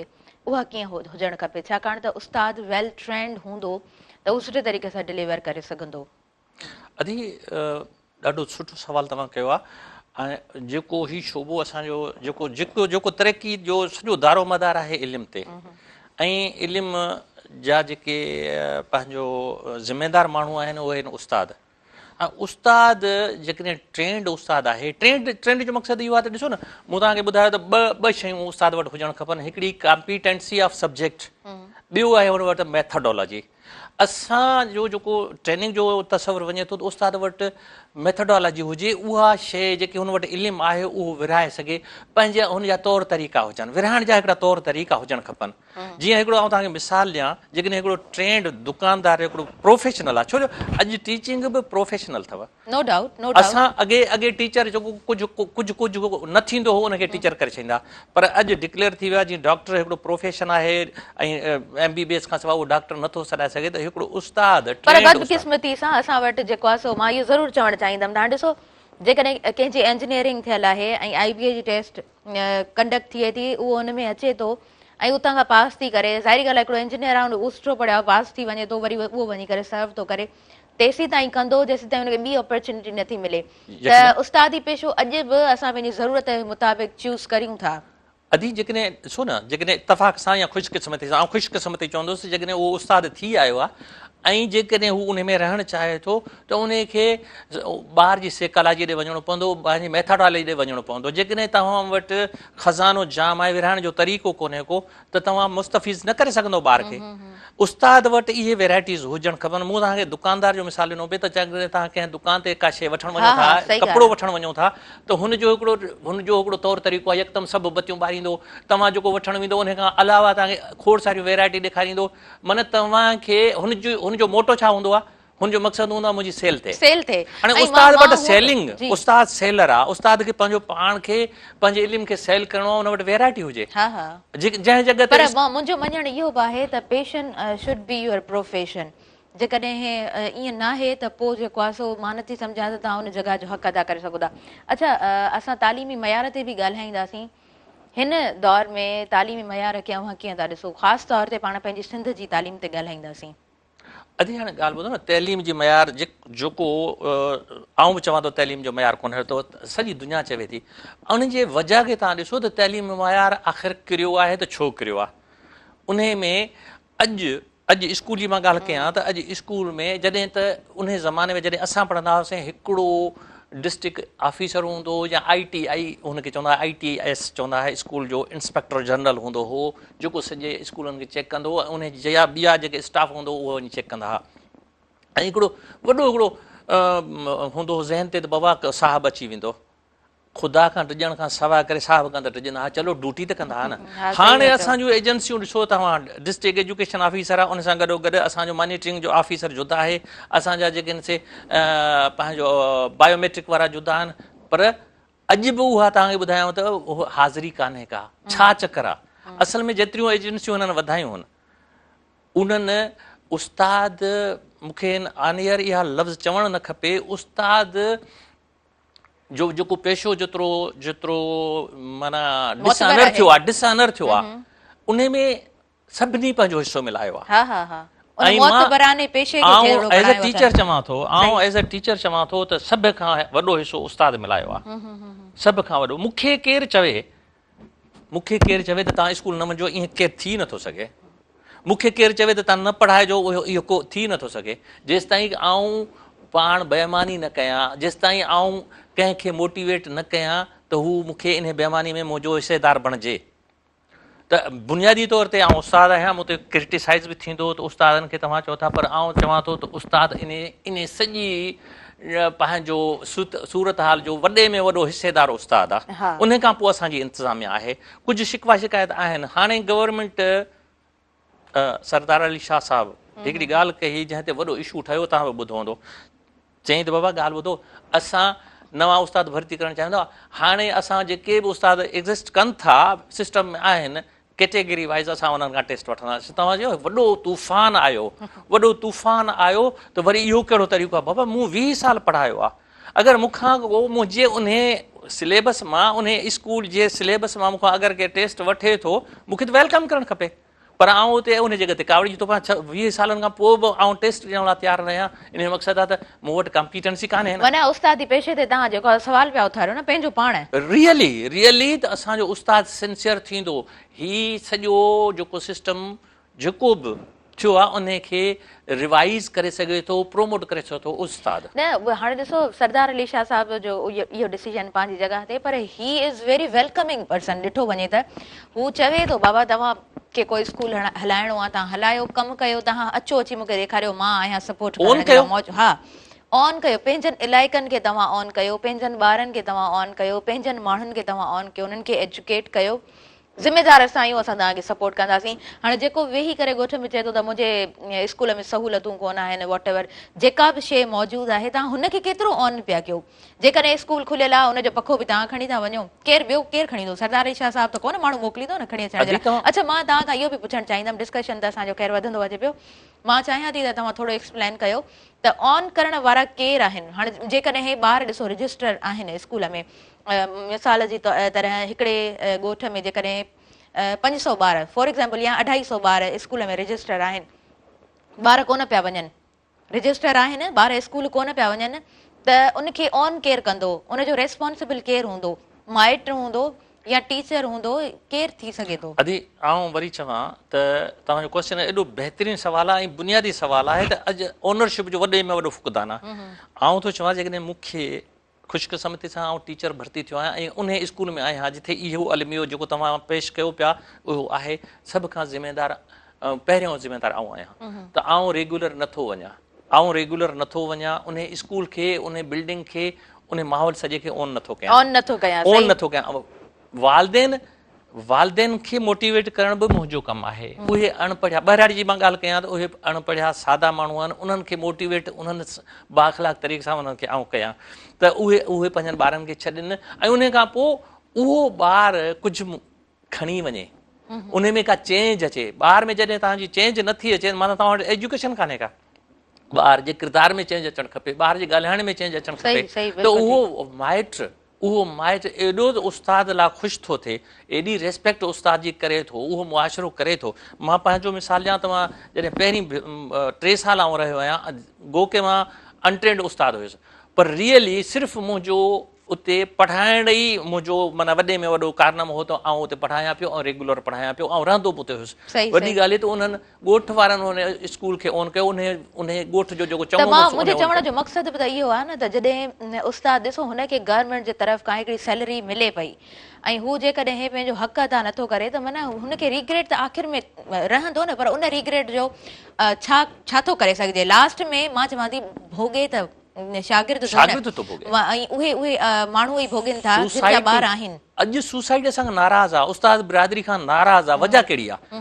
छा असां उन्हनि जी चोरी कई आहे? सही, बसि मुंहिंजे चवण जो मक़सदु इहो आहे त जेकॾहिं उस्ताद ऑन करे थो न, हिकिड़ो अहिड़ो स्कूल आहे जंहिंजी बिल्डिंग बि सुठी कान्हे का, जंहिंमें का सहूलियत मौजूदु कोन आहे, ॿार रजिस्टर्ड आहिनि, उहे अचनि कोन पिया, पर उस्ताद जेकॾहिं सचो थिए थो ऐं उतां जी हर शइ खे ऑन पाण करे थो त माइट बि ॿार खे मोकिलींदो, ॿार बि ईंदो, तालीम भी सुठी थींदी ऐं आराम आराम सां सहूलियतूं उन्हनि ताईं पहुचंदियूं। अच्छा जी जनाब, असां थोड़ा अॻियां वधंदासीं, आयशा की तरफ मैं अॻियां वधणु चाहींदमि। आयशा, मैं पूछना चाहूंगी कि कोर्सेज किस तरह के होते हैं, कितनी लड़कियां वहाँ से सीखी हैं, कितनी लड़कियों ने अपना कारोबार और कोई भी काम स्टार्ट किया है, कितना फ़ायदा हुआ है, इतने टाइम से आप काम कर रही हैं, थोड़ा आउटपुट जो है वो आप एक्सप्लेन कीजिएगा।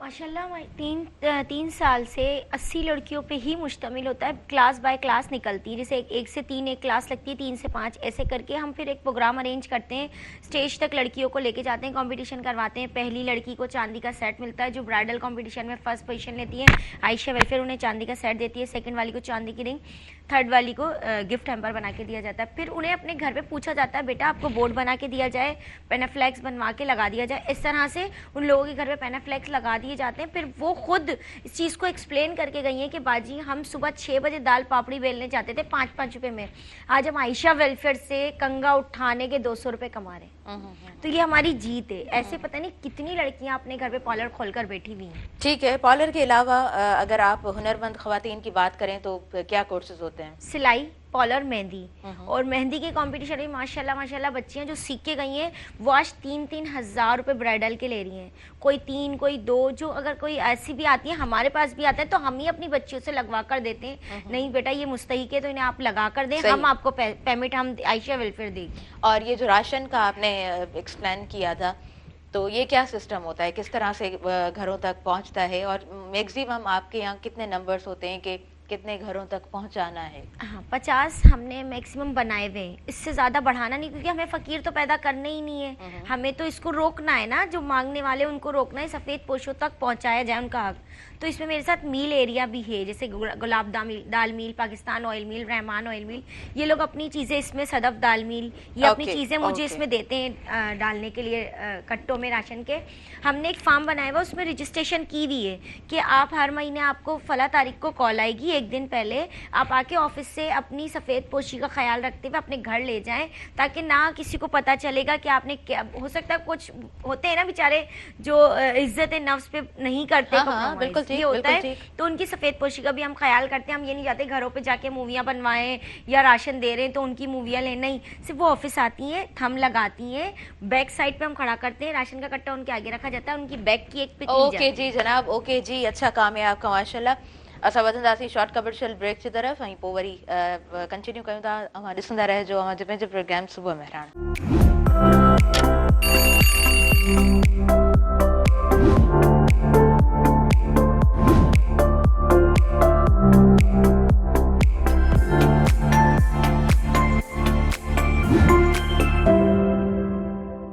व्यूअर्स, सभिनी ॾिसंदड़नि खे आऊं भलीकार चवां थी अवां जे पंहिंजे प्रोग्राम सुबुह मेहरान में। कॾहिं कॾहिं मूंखे चयो वेंदो आहे त why all the time you are discussing about the education. हिन प्रोग्राम में ख़ासि तौर ते इन हवाले सां डिस्कस कयो वेंदो आहे। हाणे अव्हां खां मुंहिंजो सुवालु आहे, जेकॾहिं हिकिड़ो उस्तादु मौजूदु हूंदो त हुनजे एक्सपीरियंस जे बारे में पुछंदासीं। उस्ताद जेतिरो वक़्तु ॾिनो आहे, मुख़्तलिफ़ जॻहियुनि ते उन सर्व कयो आहे, उन ओवरऑल पंहिंजे निज़ाम खे कीअं ॾिठो आहे, हू उन निज़ाम खे कीअं तब्दील करणु चाहे थो, उस्ताद जी रिस्पॉन्सिबिलिटी छा आहे, उस्ताद ख़ुदि छा थो चाहे, ऐं ओवरऑल जेको सिस्टम आहे उहो उस्ताद खे कीअं हिकु बैरियर जे तौर ते साम्हूं अचे थो, उनजे बावजूदि बि जेकॾहिं हू ख़ूबसूरत अंदाज़ में सर्व करे थो, पंहिंजे कम खां मुतमइन आहे, त उहो उनजो एक्सपीरियंस उनखां छो न पुछियो वञे। ऐं हूअं बि कंहिं बि मुआशिरे खे जेकॾहिं तव्हां ख़ूबसूरत बणाइणु चाहियो था त उनजी हिकिड़ी एजुकेशन हूंदी आहे जेका टॉप प्रायोरिटी ते हूंदी आहे। उनजी जेको आहे सो जेकॾहिं तव्हां ॿिनि शयुनि ते वेंदव त हिकिड़ी हूंदी आहे हेल्थ, ॿी हूंदी आहे ट्रांसपोर्ट। टई जेके असां वटि शयूं आहिनि उहे अव्हांखे पाण ख़बर आहे त कहिड़े अंदाज़ में असां ताईं पहुचनि पियूं, उहा असांजी सिहत हुजे, असांजी ट्रांसपोर्ट हुजे या असांजी एजुकेशन हुजे, त हेल्दी डिस्कशन्स हुअणु खपनि। उन्हनि मां ॿियो कुझु न, पर मां सम्झां थी हिकु फ्रूटफुल मैसेज असां ताईं ज़रूरु पहुचंदो आहे। अच्छा ख़ासि केली साहिबु, अव्हां खां मां पुछणु चाहींदसि त उस्ताद जूं रिस्पॉन्सिबिलिटीज़ जेकॾहिं उन्हनि ते तव्हां थोरो ॻाल्हायो या उस्ताद ख़ुदि छा थो चाहे सिस्टम उनखे छा थो ॾिए त प्लीज़ तव्हां थोरो एक्सप्लेन कजो। अधे हाणे मां त छो त मां ख़ुदि उस्तादु आहियां ऐं मूंखे प्राउड आहे त मां उस्तादु आहियां। उस्ताद जेको आहे उहो पंहिंजी ज़िमेदारियूं ओन करे त हीअ मुंहिंजी ज़िमेदारी आहे। ऐं तव्हांखे हिकिड़ी ॻाल्हि ॿुधायां त हर इंसान खे पंहिंजो इज़त जी ख़्वाहिश हूंदी आहे त मूंखे इज़त मिले, मुआशिरो मूंखे इज़त ॾे। पैसे कमाइण जी बि हूंदी आहे त भई मूंखे हिकिड़ो एतिरो पैसो मिले जेतिरो घटि में घटि मां गुज़र पंहिंजो मुंहिंजो सुठो थी सघे। ॿ ॻाल्हियूं त टी आहे सिहत जो पाण ख़्यालु रखंदो। हाणे जेकॾहिं असांखे गवर्नमेंट सेक्टर में उस्ताद खे प्राइवेट सेक्टर खे छॾे करे उस्ताद खे बहितरीन सैलरीज़ आहिनि, बहितरीन सैलरीज़ आहिनि। अॼु उस्ताद हिकिड़ो स्कूल जो उस्ताद आहे उहो 20 ग्रेड में रिटायर थिए थो, 20 ग्रेड BPS 20 ते हू रिटायर वञी कंदो आहे। इहो सिस्टम असां वटि हायरार्की ठहियलु आहे, उनखे टाइम स्केल चइबो आहे। हाणे उहो उस्ताद जॾहिं उनखे पैसो बि सुठो मिले थो, ठीकु आहे, ऐं चवे थो त मूंखे इज़त नथी मिले। बाबा इज़त कीअं मिलंदी? इज़त तोखे पैसनि सां न मिलंदी आहे, इज़त तव्हांखे कम सां मिलंदी। तव्हां पंहिंजे कम खे ओन कयो ऐं यकीननि तव्हांखे अॼु मां या तव्हां कंहिं उस्तादनि खे यादि पिया कयूं या मुआशिरो। ऐं वरी बि पंहिंजी ॻाल्हि थो कयां त जिथे मूं ॿारनि खे पढ़ायो आहे उन्हनि जा वालदेन मूंखे इज़त ॾियनि था, उन ॿारनि जा वालदेन मूंखे इज़त ॾियनि था सिर्फ़ु इन करे त हू मुंहिंजनि बचनि खे इन पढ़ायो आहे ऐं सुठो पढ़ायो आहे। पढ़ायो न पर सिर्फ़ु सुठो पढ़ायो आहे। हिकिड़ो मिसाल ॾियांव त कल्ह मां इसरा वटि वियो आहियां त मूं पंहिंजी धीउ खे डॉक्टर खे ॾेखारिणो हुजे। मूंखे चयो त मुंहिंजी धीउ चयो त मूंखे पाणी खपे थो। मूं चयो अॼु तव्हां हिते वेहो त आउं तव्हांखे पाणी वठी आणे थो ॾियां। मां ॿाहिरि निकितुसि, इस्पताल खां ॿाहिरि वियुसि साम्हूं त होटल ते हिकिड़ो बारिश माण्हू वेठो, ॾाढो नौजवान। त मूं चयो त पाणी ॾे, आदा मूंखे ॾे, अकवा ॾे। चईं त अकवा कोन्हे, असां वटि ॿियो असां वटि पाणी आहे ऐं अकवा असां कोन था रखूं। कुझु ठीकु आहे। हाणे उन सां थोरो सिलसिलो शुरू थियो। मूंखे चयां अरे मूंखे चवंदा आहिनि गवर्नमेंट हाई स्कूल में रहिया आहियो सर? मूं चयो जी। अच्छा, मूंखे जॾहिं हुन तारुफ़ करायो पंहिंजो, चईं आउं त तव्हांजो उस्ताद रहियो, स्टूडेंट रहियो। तव्हां यकीन कयो त हू मूं जेतिरो मूं जहिड़ो मुंहिंजी उमिरि में हुजे पर हुन एतिरो उथी सॼो टाइम मूंसां हुन उथी ॻाल्हायो ऐं मूंखे फोर्स कयईं त सर तव्हां मूंखे ख़िदमत जो मौक़ो ॾियो। हालांकि उहो काउंटर ते वेठो, होटल जो ओनर हुयो। मूंखे चयईं त मूं चयो न मूंखे तकड़ आहे, मूंखे पाणी ॾियो। पोइ बि मुंहिंजा 10 मिंट लॻी विया हुन सां ॻाल्हाईंदे, पर हुनजी दिलि चयो पई त अञा हुन सां वेही ॻाल्हायां। उस्ताद खे छा खपे? उस्ताद खे पैसो मिले थो, उस्ताद खे इज़त मिले थी। अञा उस्ताद जेकॾहिं कंहिं माना इन ख़्याल में वेठो आहे त मूंखे केरु चवे त ही वञी कमु कर। सही ॻाल्हि आहे, सही ॻाल्हि आहे, बिल्कुलु ख़ुदा ॾिसे पियो, ख़ुदा ॾिसे पियो, इज़त तोखे मिली, पैसो तोखे मिलियो, ख़ुदा ॾिसे पियो त तूं ईमानदारी सां ड्यूटी कर। इहा शइ जेकी आहे असां छो विसारे वेठो आहे उस्ताद? सही बिल्कुलु सही था चओ, अमां बिल्कुलु सही था चओ। बाक़ी कॉपी कल्चर जे हवाले सां बि मां थोरो ॼाणणु चाहींदमि। ख़बर त ख़ैर सभिनी खे ई आहे त हीउ सिस्टम असांजो कीअं आहे, पर मां चाहींदमि तव्हां पंहिंजा रिव्यूज़ ॾियो त हीउ कॉपी कल्चर असांजे मुआशिरे खे केतिरो तबाह पियो करे। अदी मिठो ज़हर आहे, हीउ मिठो ज़हर आहे। फ्लेवर मिलाए करे असां पंहिंजो ॿारनि खे जेको आहे सो पियारियूं पिया। ऐं वरी बि चवंदुसि त जेकॾहिं उस्ताद इन जा उस्ताद वटि ॿिया बि रीज़न हूंदा त असां जेकॾहिं मजबूर आहियूं, असां हीअं नथा करे सघूं, असां महफ़ूज़ न आहियूं। अहिड़ा एक्सीडेंट बि थिया आहिनि त हिकिड़ो उस्ताद आहे जेकॾहिं उहो ऑनेस्टली कमु करे थो, उनखे ॾुखियाइयूं बि आयूं आहिनि, पर ऑन द होल ईअं नाहे। किथे एक्सीडेंट अहिड़ा बि थिया आहिनि जेकॾहिं ईमानदारी सां उस्ताद ड्यूटी सर अंजाम ॾिए थो ऐं उनखे तकलीफ़ उनखे उन सां हिकिड़ो अहिड़ो एक्सीडेंट थी चुका आहिनि। पर इहे चंद ऑन द होल आउं तव्हांखे ॿुधायां त नेकी ऐं चङाई जे कमु करण में चोर खे हिमत न थींदी तव्हांखे हू फोर्स करे। तव्हां पंहिंजी जॻह ते जेकॾहिं स्टैंड वठी बीहो। उस्ताद कॉपी कल्चर जे लाइ जेकॾहिं उस्ताद चाहे ऐं असांजी इंतिज़ामिया चाहे त कॉपी कल्चर बिल्कुलु बंदि करे सघिजे थो ऐं बंदि थियणु खपे। अव्हां वारो वक़्तु कीअं हुयो, माना जॾहिं अव्हां बोर्ड जा एग्ज़ाम्स ॾिना पे त? अदी आउं तव्हांखे ॿुधायां इहो ज़मानो हो ज़ुल्फ़िकार अली भुट्टे साहब जो पंहिंजो ज़मानो हो जॾहिं असां स्कूल में, त उन वक़्त में त कॉपी कल्चर हुई कोन। जॾहिं 77 खां जॾहिं भुट्टे साहब जी जो तख़्तो ऊंधो थियो ऐं ज़ियाउल हक़ ओवरटेक कयो, उन खां पोइ इहो सिलसिलो हल्को फुल्को शुरू थियो पर उहा चोरी हूंदी हुई, उहा कॉपी चोरी हूंदी हुई। उहा कीअं हूंदी हुई, को नंढड़ो पनड़ो को केरु लिखी आयो, को कीअं, जेकॾहिं पकड़िजी पियो त उहो शर्मसार थींदो हो। उस्ताद उन खे जेॾी महिल ॾिसंदो हो त उस्ताद जे साम्हूं उहो एक्सक्यूज़ बि कंदो, शर्मसारी महसूसु कंदो। अॼु उहो एतिरो उरूज ते आहे जो उस्ताद चवे थो त आउं बीठो आहियां दरवाज़े ते, तव्हां जेको कुझु करिणो आहे करे वठो। हाणे इहो तव्हां ॾिसो न, उहा शुरूआत हुई, उहा शुरूआत। ऐं इहो छो शुरूआत थी, उनजे बिहाइंड को अहिड़ो मसइलो हुयो या अहिड़ी के सियासी सिंपली पाण इन ॻाल्हि खां को बि एतिराज़ कोन आहे, इनकार बि कोन आहे त जंहिं क़ौम खे तबाह कयो वेंदो आहे त पहिरीं उनजी तालीम खसी वेंदी आहे। सो जेका बि प्लानिंग, जेका बि वार थिया आहिनि, उहे अव्हां त ॼाणो था, उन वक़्त खां अव्हां जेको आहे सो हिन सेक्टर में आहियो। अच्छा जी, मां तव्हां खां इहो बि पुछणु चाहींदमि त हीअ जेको पाण वटि एग्ज़ाम्स सिर्फ़ु ॾिना वेंदा आहिनि प्राइवेट, ख़ासि तौर ते तमामु नियाणियूं जेको आहे सो, या जॉब जे सिलसिले में मां सम्झां थी त छोकिरा बि ॾींदा हूंदा, चलो किथे भला लॻा पिया आहियूं, प्राइवेट पेपर ॾेई था वठूं, सुभाणे हिते यूनिवर्सिटी में 2 साल पढ़ी वठंदासीं। इहो अव्हां जी नज़र में कीअं आहे? एग्ज़ाम जो सिस्टम जेको हींअर आहे, असां वटि त बोर्ड तक़रीबन मुकमिल तौर ते तबाह थी चुका आहिनि। जेके एग्ज़ाम कंडक्ट कराइनि था, जेके अथॉरिटीज़ आहिनि, ॿिनि पैसनि ते तव्हांखे A1 ग्रेड मिलियो वञे, तबाह थी चुका आहिनि आदि। ऐं उहो तबाही जो जेको हिकिड़ो नंढड़ो कारकुन खां वठी मथे ताईं, जेकॾहिं तव्हां कंहिं तव्हां इदारे जा हेड आहियो, तव्हांजे इदारे में जेकॾहिं किथे झोल आहे त तव्हांखे छो नथी ख़बर पए तव्हां छा जा हेड आहियो।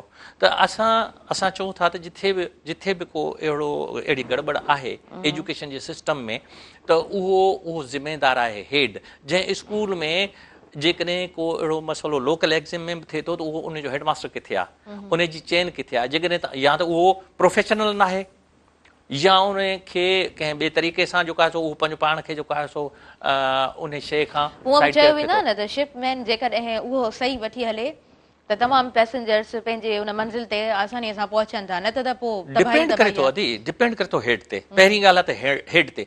ॿिए नंबर में उहो हेड जेको आहे कमु वठे, पंहिंजे सबऑर्डिनेट खां कमु कीअं थो वठे, उनखे चेक बैलेंस कीअं थो रखे। अच्छा, इहो त ठीकु आहे, बिल्कुलु तव्हां सही पिया, दुरुस्त पिया फरमायो। मां इहो बि पुछणु चाहींदमि त जेका प्लानिंग थिए थी ओवरऑल, हाणे जीअं पाण डिस्कस बि कयोसीं त ॿार बाबा रजिस्टर्ड आहिनि, अचनि था नथा अचनि, केतिरा ॿार रजिस्टर्ड आहिनि, आया केतिरा कोन आहिनि, केतिरा वञनि था, केतिरा स्कूलनि खां महरूम आहिनि। सॼे जे सॼे सिस्टम ते जेका मॉनिटरी हुजे, उहा छा था सम्झो त कीअं हुजणु खपे? इहो त माना सॼे एजुकेशन सिस्टम खे जेकॾहिं ख़ूबसूरत बणायो वञे, सुठो बणायो वञे, त उनजे लाइ प्लानिंग छा हुजणु खपे? हिकु उस्ताद जे तौरु अव्हांजी जेका राय हूंदी, मां सम्झां थी त अहमियत जोगी हूंदी हिन प्रोग्राम में, तव्हां छा था सम्झो?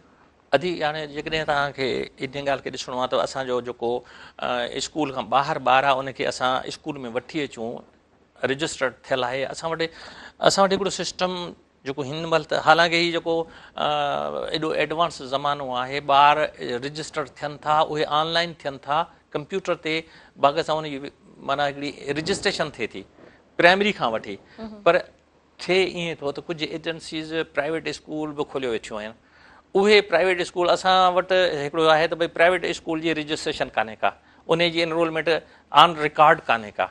उहो ॿार कंहिं ॿिए तरीक़े सां गवर्नमेंट स्कूल में दाख़िल आहे, प्राइवेट में वञे पियो। इहो हिकिड़ो ॿियो फैक्टर इहो आहे। ऐं ॿियो इहो आहे त असांजा जेके ॻोठनि में, ख़ासि तौर ते आउं चवां थो त जेके ॻोठनि जा चङा मुड़ुस आहिनि, उन्हनि खे उन शइ ते ऑब्जेक्शन खणणु खपे त इहो असांजो स्कूल छो नथो रन करे, उन खे ऑन करणु खपे। अॼुकल्ह हिन गवर्नमेंट कुझु इहे पॉलिसियूं रखियूं त बाबा तव्हां अचो, असां तव्हांखे जेको आहे स्कूल तव्हां ऑन कयो, तव्हां उन स्कूल खे हलाए ॾेखारियो, हिकु तव्हांखे अथॉरिटी ॾियूं था, तव्हां उनखे रखो चेक बैलेंस ते, बहितरीनु कमु आहे। पर इन सां गॾोगॾु उहे जेके MPs MN खे आउं त चवां थो इन शइ खे तव्हां हेठि खणी अचो। एजुकेशनिस्ट जेके वॉलंटियरली कमु कनि था, करण लाइ तयारु आहिनि, आउं चवां थो आउं करण लाइ तयारु आहियां, तव्हां उन्हनि खे घुरायो, उन्हनि खे तव्हां स्कूल ऑन करायो, ॾियो तव्हां उनखे। हाणे असां वटि 10 एजेंसियूं चेक बैलेंस में आहिनि ऐं का बि इफेक्टिव कान्हे का बि इफेक्टिव न। उस्ताद जी हाज़िरी ते इफेक्टिव थिए थी, ऐं न ॿारनि जी हाज़िरी सही अच्छा हूअं माना अंग अखर जेकॾहिं ॾिसजनि त 3 लाख चयो वञे थो ॿुधाया वञनि था अंग अखर हालांकि इहे घटि हूंदा त एतिरा ॿार जेको आहे सो रजिस्टर बि न आहिनि थियल स्कूलनि खां ॿाहिरि आहिनि बेदख़ल आहिनि त माना ज़ाहिरी ॻाल्हि आहे कुझु हाणे ॾिसो अव्हां सुठे तरीक़े सां पंहिंजूं ख़िदमतूं सरअंजाम ॾिनियूं आहिनि and U have good strength त जेकॾहिं अव्हां जहिड़नि उस्तादनि खां कमु वरितो वञे एज़ अ लीडिंग पर्सन अव्हांखे रखियो वञे त मां सम्झां थी त सुहिणे नमूने सां खोड़ एतिरा माण्हू तव्हांखे मिलंदा जेके वॉलंटियरली कमु कंदा ऐं बहितरीन उस्ताद आहिनि पर तव्हां उनखे ॾियो अथॉरिटी ॾियो स्कूल हले ऐं उनखे इहा रिकॉग्निशन हुजे अॼु त असां वटि त इहो ॻाल्हि आहे त हिकिड़ो गवर्नमेंट जो जेको मुलाज़िम आहे चाहे उहो उस्ताद आहे उहो चए थो त आउं अथॉरिटी आहियां तूं मूंखे छा करे सघंदे सही सही असुल त थिए ईअं थो जेकॾहिं उस्ताद जेकॾहिं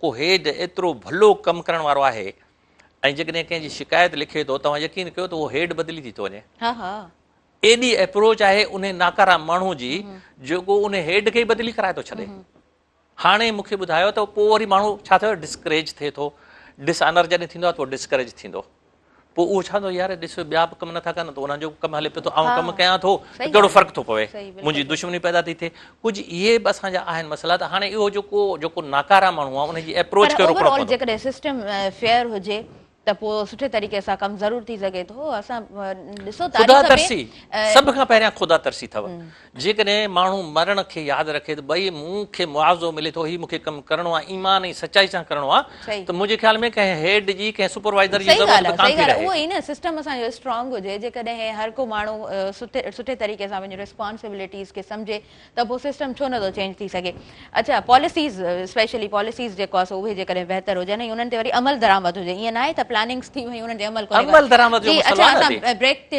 वञूं था शॉर्ट कमर्शियल ब्रेक खां कंटिन्यू कयूं था अव्हां ॾिसंदा रहो मुंहिंजो पंहिंजो प्रोग्राम सुबुह में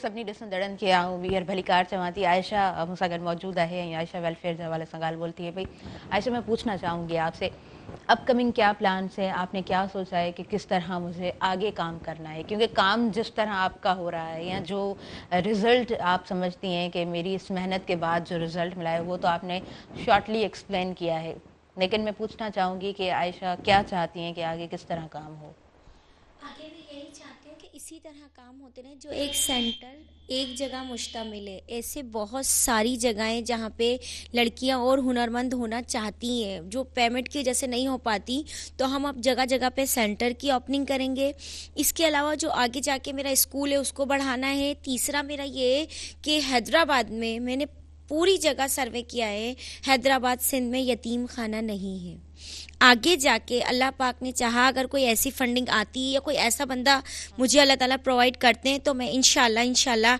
हैदराबाद में एक यतीम खाना स्टार्ट करूँगी काम को लेके ऐसे जाना चाहूँगी ज़बरदस्त और आयशा मैं पूछना चाहूँगी कि कितनी मुतमईन हैं आप अपने काम से 100 to 100 क्योंकि बंदा खुद जब तक अपने ऊपर कॉन्फिडेंटली नहीं काम करेगा तो सामने वाले को कॉन्फिडेंट कैसे जीतेगा पहले खुद को श्योर होना है ना फिर सामने वाले को कर सकते हैं जबरदस्त अच्छा आयशा घर वालों की सपोर्ट अब तक कैसी रही है और ज्यादा किसने सपोर्ट किया है बहुत बेहतरीन मैके से भी बहुत अच्छी सपोर्ट थी ससुराल से भी लेकिन जो सबसे ज़्यादा और बेहतरीन दर्जे पे सपोर्ट है वो मेरे हस्बैंड की है मेरे बाबा की है और बहुत सारे लोग हैं और हमारी एक टीम में है हम उन्हें कहते हैं भाई का रूप दे दें बाप का रूप दे दें किसी का भी रूप दे दें उन्होंने भी मुझे बहुत सपोर्ट की तो ये 3 बंदे जो मेरे साथ हैं तो मैं जो चली ना तो अल्लाह ने मुझे चला ही दिया एक माशाल्लाह चयो वेंदो आहे त न्याणी जे पोयां न 4 पिलर्स हूंदा आहिनि जेकॾहिं उहा मैरिड आहे त उनजो हस्बैंड पोइ उनजा वालिद ऐं भाइर ऐं पोयां जेको आहे सो फैमिली जेकॾहिं उहे सभु मिली करे उनखे सपोर्ट कनि था त यकीनन उहो जंहिं मैदान में जेको कुझु करणु चाहे थी ख़ूबसूरत अंदाज़ में पॉज़िटिव वे में त उहो ॾाढो सुठे अंदाज़ सां करे सघंदी आहे हिकिड़ो सुठो रिज़ल्ट ॾेई सघंदी आहे अच्छा जी दीदार अली भट्टी साहब तव्हांजे तरफ़ अॻियां वधंदासीं छा ॿुधाईंदव सिंगार सिफ़ात महबूबनि जे शान में सुभान अल्लाह जीअं त आम मिसाल हूंदो आहे त भला भलीअ जो दंग कोन्हे को भला भलीअ जो शेर कोन्हे को त सुघड़ फ़कीर कयो त भला भलीअ जो दंग थियल आहे पुछोसि त कीअं कई त सारा हियां सचो धणी सत्तार सबूर समीर बसीर ज़ेरो ज़मीनो अर्श उपाइंदड़ कादिर कुल शै इन कदीर परवर पाकीज़ो क्यो पैदा निर्मल नूर नबी नज़ीर जंहिंजो 1.25 लाख नबियनि जी सिट पहिरीं में अवल नंबर में अंग थी वियो इहो भला भलीअ जो दंग थी वियो वो नूर मझा निर्वार करे जोड़े ज़मीनो आसमान हूरा परियूं कई हज़ारे जिन्नो मलक ऐं इंसान राज़िक रोज़ी सब खे रसाए थो सायो करे सुबहान सो महल ते मिड़नी खे मिले थो इहो राज़ रबानी रंग थी वियो इहो भला भलीअ जो दंग थी वियो महराज ते मुरसल नबी मथे मौला सां मुलाकात कई ख़ास खिलवत में खुदा सां जिते राज़ रियाज़ जी बात थी कुर्ब काब कौसेन में उते हिक 18 वरहनि जी रात थी थियो न को थींदो ईअं जीअं हे नूरानी नातो निसंग थी वियो इहो भला भलीअ जो दंग थी वियो अज़ल अलस्त ऐं उन खां अॻे हे मिसरो गौर तलब आहे त अज़ल अलस्त ऐं उन खां अॻे पोइ जेको फ़ैसिलो थियो फुरकान में सो सभु सरियो सरदार सोणे खे शफ़ाअत उज़्मा जे शान में कंदो शफ़ाअत ॾींहुं क़यामत महशर जे मैदान में हे अड़िया आसी अभरा उकारींदो इहो नगदार नबीअ जो नंग थी वियो इहो भला भलीअ जो दंग थी वियो आदम नबीअ खां हुयो अॻे ऐं नूह जो निगहबान तूर ते तजलो ॾिसी ऐं मूसा महवतियो मस्तान ईसा ईंदो कलमो भरींदो आणींदो अहमद ते ईमान रसूलन में रहमत लिल आलमीन थी आयो जंहिंसां असांजो सादिक सुहिणो संग थी वियो इहो भला भलीअ जो दंग थी वियो भला भलीअ जो दंग थी वियो ख़ूबसूरत ॾाढो ख़ूबसूरत ऐं मूंखे तमामु घणो वणियो आहे ऐं माशाअल्लाह सां मां पहिरीं चई चुकी आहियां त अव्हां जो जेको अंदाज़ बयां आहे ॾाढो ख़ूबसूरत आहे ऐं हूअं बि मूंखे सुगड़नि जी जेका कचहरी आहे मूंखे पर्सनली ॾाढी सुठी लॻंदी आहे माना कॾहिं कॾहिं मुंहिंजे साम्हूं जेकॾहिं स्क्रोलिंग कंदे कोई क्लिप अची वेंदो आहे त मां ॾिसंदी आहियां मूंखे ॾाढो सुठो लॻंदो आहे अच्छा जी दुदा ख़ान ख़ासकेली साहब असां वटि जीअं त प्रोग्राम जी मूंखे घणी इजाज़त कोन थियूं ॾियनि मां चाहींदसि तमामु शयूं जिन ते पाण डिस्कस कयो आहे ॾिसो जॾहिं मसइलो हूंदो आहे त उनजो हल बि हूंदो आहे पर थींदो ईअं आहे त मसइलो असांजी सोचुनि में एॾो वॾो थी वेंदो आहे जो असांखे हल नज़र कोन ईंदो आहे पर जेके हीअ असांजा तालीम जा मसइला आहिनि छा था सम्झो वे फॉरवर्ड छा आहे छा हल आहे ऐं इंडिविजुअल बेस ते बि कलेक्टिवली बि छा हल थी सघे थो अधे हल मौजूदु आहे बिल्कुलु असां वटि हिकिड़ी विल हुजे त हल मौजूदु आहे सभ खां पहिरियां त असांजे एजुकेशन सिस्टम में पॉलिटिकल इन्फ्लुएंस जेको आहे उन खे ख़तमु थियणु खपे सही ठीकु सभ खां पहिरियां हिकिड़ो इहो ऐं ॿिए नंबर ते जेके स्कूल जा हेड्स आहिनि या डिस्ट्रिक्ट जो हेड आहे या डिवीजन जो हेड आहे उहे रेस्पॉन्सिबल हुजनि इन कम जा हाणे ऐं वरी ग्रास रूट ते अचां थो त स्कूल जो हेड जेको आहे उहो इमीडिएट स्कूल खे रन कराए थो उन वटि एतिरा पावर हुजणु खपनि तव्हां ॿुधो हूंदो या तव्हां सां आउं शेयर कयां त SMC स्कूल मैनेजमेंट कमेटी हर हिकु स्कूल में ठहियलु आहे कॉलेज लेवल ते बि ठहियलु आहे हर इदारे में इंस्टीट्यूट में हिकिड़ी कमेटी ठहियलु आहे ॿाहिरियनि मुल्कनि में इन्हनि कमेटीज़ खे वॾी अहमियत आहे उहे ई उन खे अच्छा लोकल बेस ते उनजो स्ट्रक्चर बि जेकॾहिं टाइम कोन्हे कोन तव्हां सां शेयर कयां उन खे स्ट्रांग कयो ऐं उन जो जेको हेड आहे स्कूल जो हेड आहे उन खे पाबंद बणायो त जेकॾहिं का कमी पेशी थिए थी हिन इदारे में दर्स तदरीस में पढ़ण जे माहौल में का बि कोताही थिए थी त फस्ट ऑफ ऑल उहो ज़िम्मेदार आहे he should be treated responsible त हाणे इहो जेकॾहिं तव्हां कयो उन खां पोइ असांजो ॿियो उनजो जेको इमीडिएट वास आहे उहो डिस्ट्रिक्ट एजुकेशन ऑफिसर आहे उन खां उनजो जेको इमीडिएट वास आहे उहो असांजो आहे डायरेक्टर हाणे इहा हिकिड़ी चेन हुजणु खपे असां वटि हिते एजेंसीज़ खोड़ आहिनि जेके असांखे कंहिं न कंहिं नमूने सां असांखे ॾिसनि थियूं पर उनजो को बि आउटपुट कोन्हे जीअं हाणे बायोमेट्रिक आयो बायोमेट्रिक वारो हिकिड़ो उस्तादु अचे थो उनजी बायोमेट्रिक कान थी थिए उहो रिपोर्ट ॾिए थो बाबा उहो कोन्हे को ठीकु आहे उन ते हेड मास्टर ऐं तव्हांखे चवां लैक्स ऐं गैप्स आहिनि हेड मास्टर उनखे प्रेज़ेंट मस्ट्रोल ते ॾेखारे थो बायोमेट्रिक कोन्हे का या वरी को अहिड़ो तरीक़ो थिए थो त हाणे आउं चवां थो त SMC खे तव्हां एतिरो पावरफुल कयो ऐं उन खे रेस्पॉन्सिबल कयो, हेड खे, उन खे पावर ॾियो। अॼु मां हींअर ईंदे हिकिड़े हेड मास्टर मूंसां शेयर कयो, जेको आउं रस्ते में हुयुसि, मूंखे चई मूं वटि हिकिड़ी लीव आई आहे, अर्नड लीव आई आहे हिकिड़े मुलाज़िम जी, जॾहिं त उन खे मूं फॉरवर्ड ई कोन कयो आहे। मां उनखे फॉरवर्ड कयां, उन जी ड्यू लीव केतिरी ठहे पई इहा बि ख़बर कान्हे का। मथां वस वारनि जेके उन्हनि उनजी सेंक्शन करे छॾी आहे, बाबा मस्त सर्विस बुक तव्हां वटि पियो आहे, कैलकुलेशन तव्हां कोन कई, हुनजी उतां ऑफिसरनि उहा सची आहे कूड़ी आहे। हाणे जेकॾहिं उहो हेड वञी थो कंफर्म करे त बाबा हीउ लेटर तव्हांजो आहे या न आहे, त उते खोड़ सारा ॿिया तरीक़ा आहिनि त बाबा इहो तोखे असांजे लेटर ते यकीन कोन आयो छा, माना हू डिसग्रेस थिए या इहो ईअं करे या वरी अखियूं बंदि करे वेही रहे। माना इमीडिएट बास खे ओवरलेप करे ओवर पास करे, माना सॼो कमु ईअं पियो थिए, को अचे पियो, को बदिली पियो थिए, हेड खे का ख़बर कान्हे का। सही हिकिड़ा माण्हू आहिनि पघार खणनि पिया, हेड वटि प्रेज़ेंट कोन्हे को, बाबा हेड रिपोर्ट पियो ॾे त इहो माण्हू मूं वटि कोन्हे। सही मतलब असांजो ओवरऑल चवण जो मक़सद त असां वटि SMC खे टाइम बिल्कुल ठीक, असां टाइम बिल्कुल कोन आहे। मां लास्ट में तव्हांजो मैसेज वठंदमि, छा मैसेज आहे तव्हांजो? अदी मुंहिंजो मैसेज इहो आहे त जंहिं बि शोबे में हुजूं उस्ताद खां अची करे ईमान ऐं सचाई सां उन शोबे खे ऑन कयूं, उन में पंहिंजो जेको असांजो टाइम आहे ईमान ऐं सचाई सां उनखे असां ॾियूं, जेतिरो टाइम उनजो घुर्बल आहे। मुंहिंजे ख़्याल में इन खां वधीक ऐं हर हिकु माण्हू जेकॾहिं ईअं कंदो त असांजो मुआशिरे मां इहा जेकी फुक़दान आहे, जेकी दांह आहे, ख़ासि तौर ते एजुकेशन में, उहा दांह सिलो ख़तम थी वेंदी जेकॾहिं को सभु को पंहिंजो कमु माण्हू। महिरबानी दोदा ख़ान खसकली साहब, अवांजी महिरबानी, अवां असांजे प्रोग्राम में आया हो, अवांजी मौजूदगी असांजे प्रोग्राम लाइ सरही रही। मुंहिंजो प्रोग्राम अवांजी मौजूदगी सां तमामु ख़ूबसूरत बणिजी कराए थो बणिजे, मुंहिंजो तमामु व्यूवर्स ताईं पहुतो। दीदार अली भट्टी साहब, तव्हांजी महिरबानी, तव्हांजी मौजूदगी बि मुंहिंजे प्रोग्राम जे लाइ सरही रही ऐं तमामु सुठे अंदाज में तमामु शयूं असांजे व्यूवर्स ताईं पहुतियूं। आयशा, बहुत मशकूक हूँ, आप आई हमारे प्रोग्राम में, बहुत अच्छा लगा आयशा। और आयशा की मौजूदगी भी हमारे प्रोग्राम के लिए बहुत अच्छी रही। ऐं टिनी महिमाननि जी थोराई थी आहियां। व्यूवर्स, मूंखे वक़्त जो घड़ियूं बिल्कुलु बि इजाज़त कोन पियूं ॾियनि। ख़ुशि रहो, पंहिंजनि सां हुजो, हमेशह सुठो कुझु कंदा रहो ऐं सुठे करण जी हिकिड़ी स्पिरिट जेका आहे उहो इंसान खे मुंहिंजे ख़्याल सां ॾाढो पॉज़िटिव बणाईंदी आहे। सो इहा स्पिरिट असांजे अंदरि हुजणु खपे, इनखे मरणु न ॾियणु खपे। मूंखे ॾींदव इजाज़त, मुंहिंजी इंटायर टीम खे ॾींदव इजाज़त, मुंहिंजे आयल मुअज़्ज़िज़ महिमाननि खे ॾींदव इजाज़त। पंहिंजी दुआउनि में भरपूर रखंदव यादि। अल्लाह निगहबान।